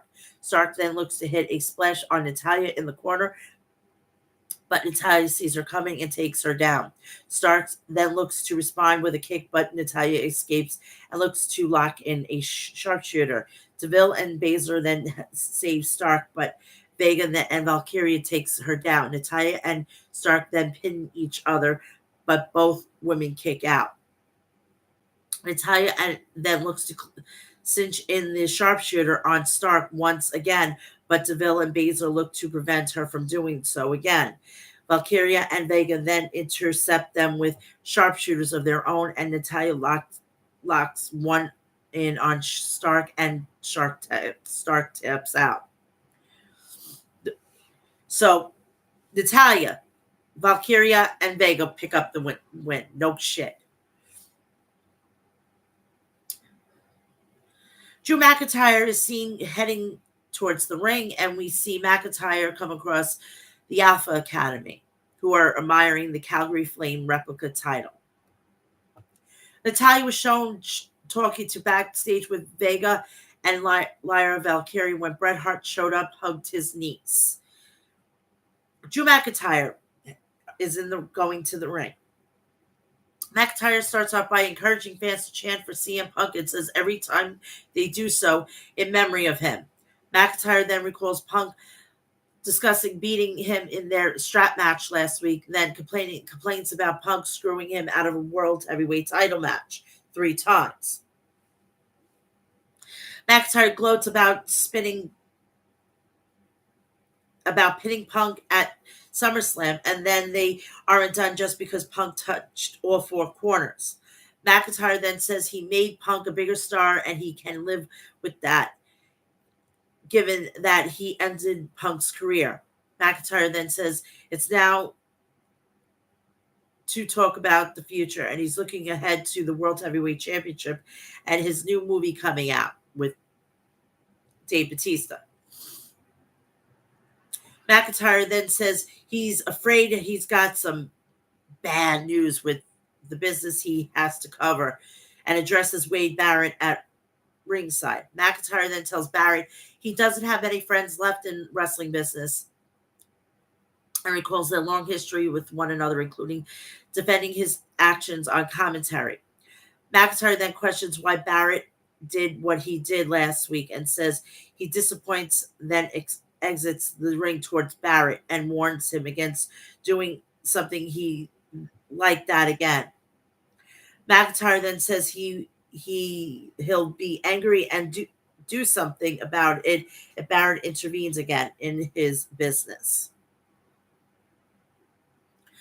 Raw General Manager Adam Pearce makes his way down to the ringside and asks if McIntyre really wants to fight with Barrett, and McIntyre tells Pearce to get to the point. Pearce then reveals that he spoke to Punk earlier in the day. Punk isn't done with McIntyre. McIntyre then tells Pearce that he doesn't believe him after what he did to Punk last week.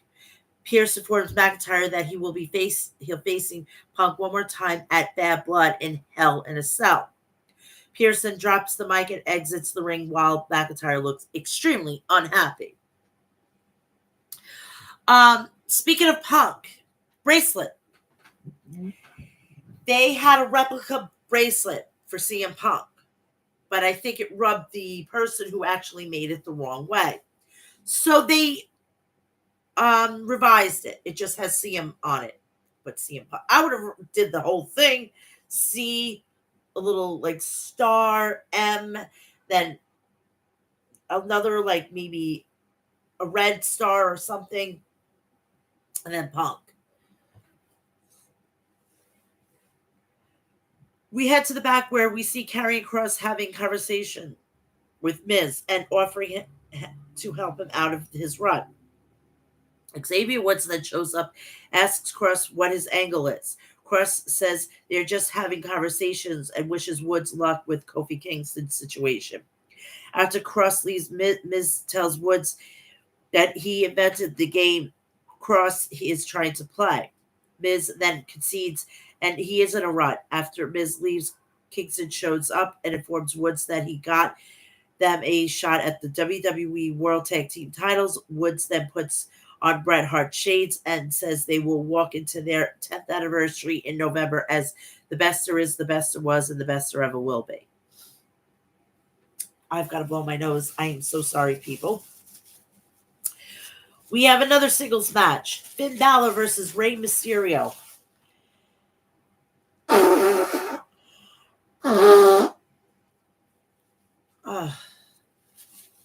This is what happens when somebody has an allergy, and it sucks. The match starts with both men back and forth with each other. Balor then jams his elbow into the back of Rey's neck, using the middle rope for leverage, and then nails him with a series of chops on his chest and delivers some right hands on him in the corner. Rey then trips Balor, then hits him with a Hurricane Rana and drop kicks him out of the ring before flying over the top rope to land on him. Balor then has a slipper locked on Rey. Rey then responds with a kick on Balor's face and sends him crashing out of the ring and hits him with a splash under the bottom rope. Rey then sends Balor back in the ring and climbs to the top and hits him with a senton and a springboard crossbody. Rey then looks to dial up for a 619, but Balor intercepts Ray, and catapults him into the ropes. Balor then uses the middle rope to wear down Ray's knee with a half Boston Crab, and the referee calls for the bell after Balor refuses to release the hold. So Mysterio wins. So after the match, Balor sends Ray crashing into the ring post. Balor then heads to the back, but runs back down the ramp and drop kicks Ray into one of the ring skirts with screen features and Raw logo on it. Balor then tells Ray there is more where that came from and heads to the back. We head to the back where Ilya Dragunov is being interviewed by Jackie Redmond. Dragunov credits Damian Priest and Rhea Ripley for giving him a fair shot in his qualifying match because they fought off the Judgment Day. Dragunov then brings up having unfinished business with Braun Breaker, who shows up and says they don't have unfinished business because he already beat him. Breaker then says he can beat him again. Jey Uso shows up, glares at Breaker. Jey walks away and says he is now in their city and calls for him to play the music. And this is where we're going to go to the main event for Monday Night Raw. And it's the Fatal 4-Way number 1 contenders match. We get a video promo from Judgment Day. Balor is speaking while the other members are standing behind him. For a person that's not a fucking leader, he's doing awfully a lot of talking. Balor, stop lying. It's no good. You're Irish. No, we don't lie. We don't lie. We don't lie. Too much of Dominic lies, stealing, and cheating. Not a good Irishman. Balor says he hopes everyone is watching tonight because they got a message from Judgment Day. The other members then spoke briefly. But he's not a leader, right?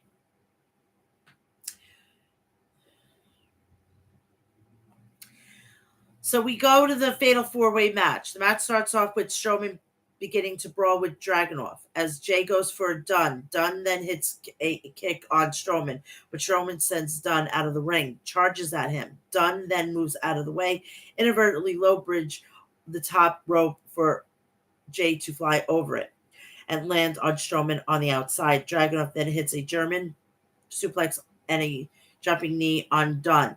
Dragunov then follows it up with a running boot, but turns around into an insecurity from Jey. Strowman then looks to send Dunn crashing into the mat, but Dunn snaps his fingers to escape. Strowman then sends Dunn on the top of Jey and Dragunov on the outside to take them down. Strowman then has the upper hand on Jey, Dragunov, and Dunn.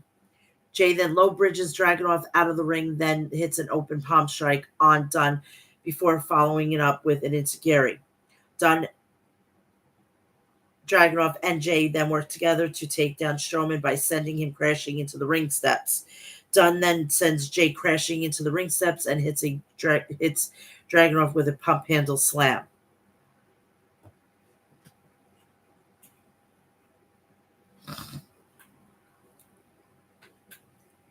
My stove is like legitimately right here, so I'm preheating it for my dinner. I'm sorry. I have to I made an amazing ziti for dinner tonight, and I made it yesterday, so it's marinating. Oh, it's gonna be fantastic. I can't wait. I've been craving this all day long. And with me going out last night, I need a little something to, soak up all the liquor that I had. And then after that, I open a nice bottle of wine, watch SmackDown, and we'll be good to go.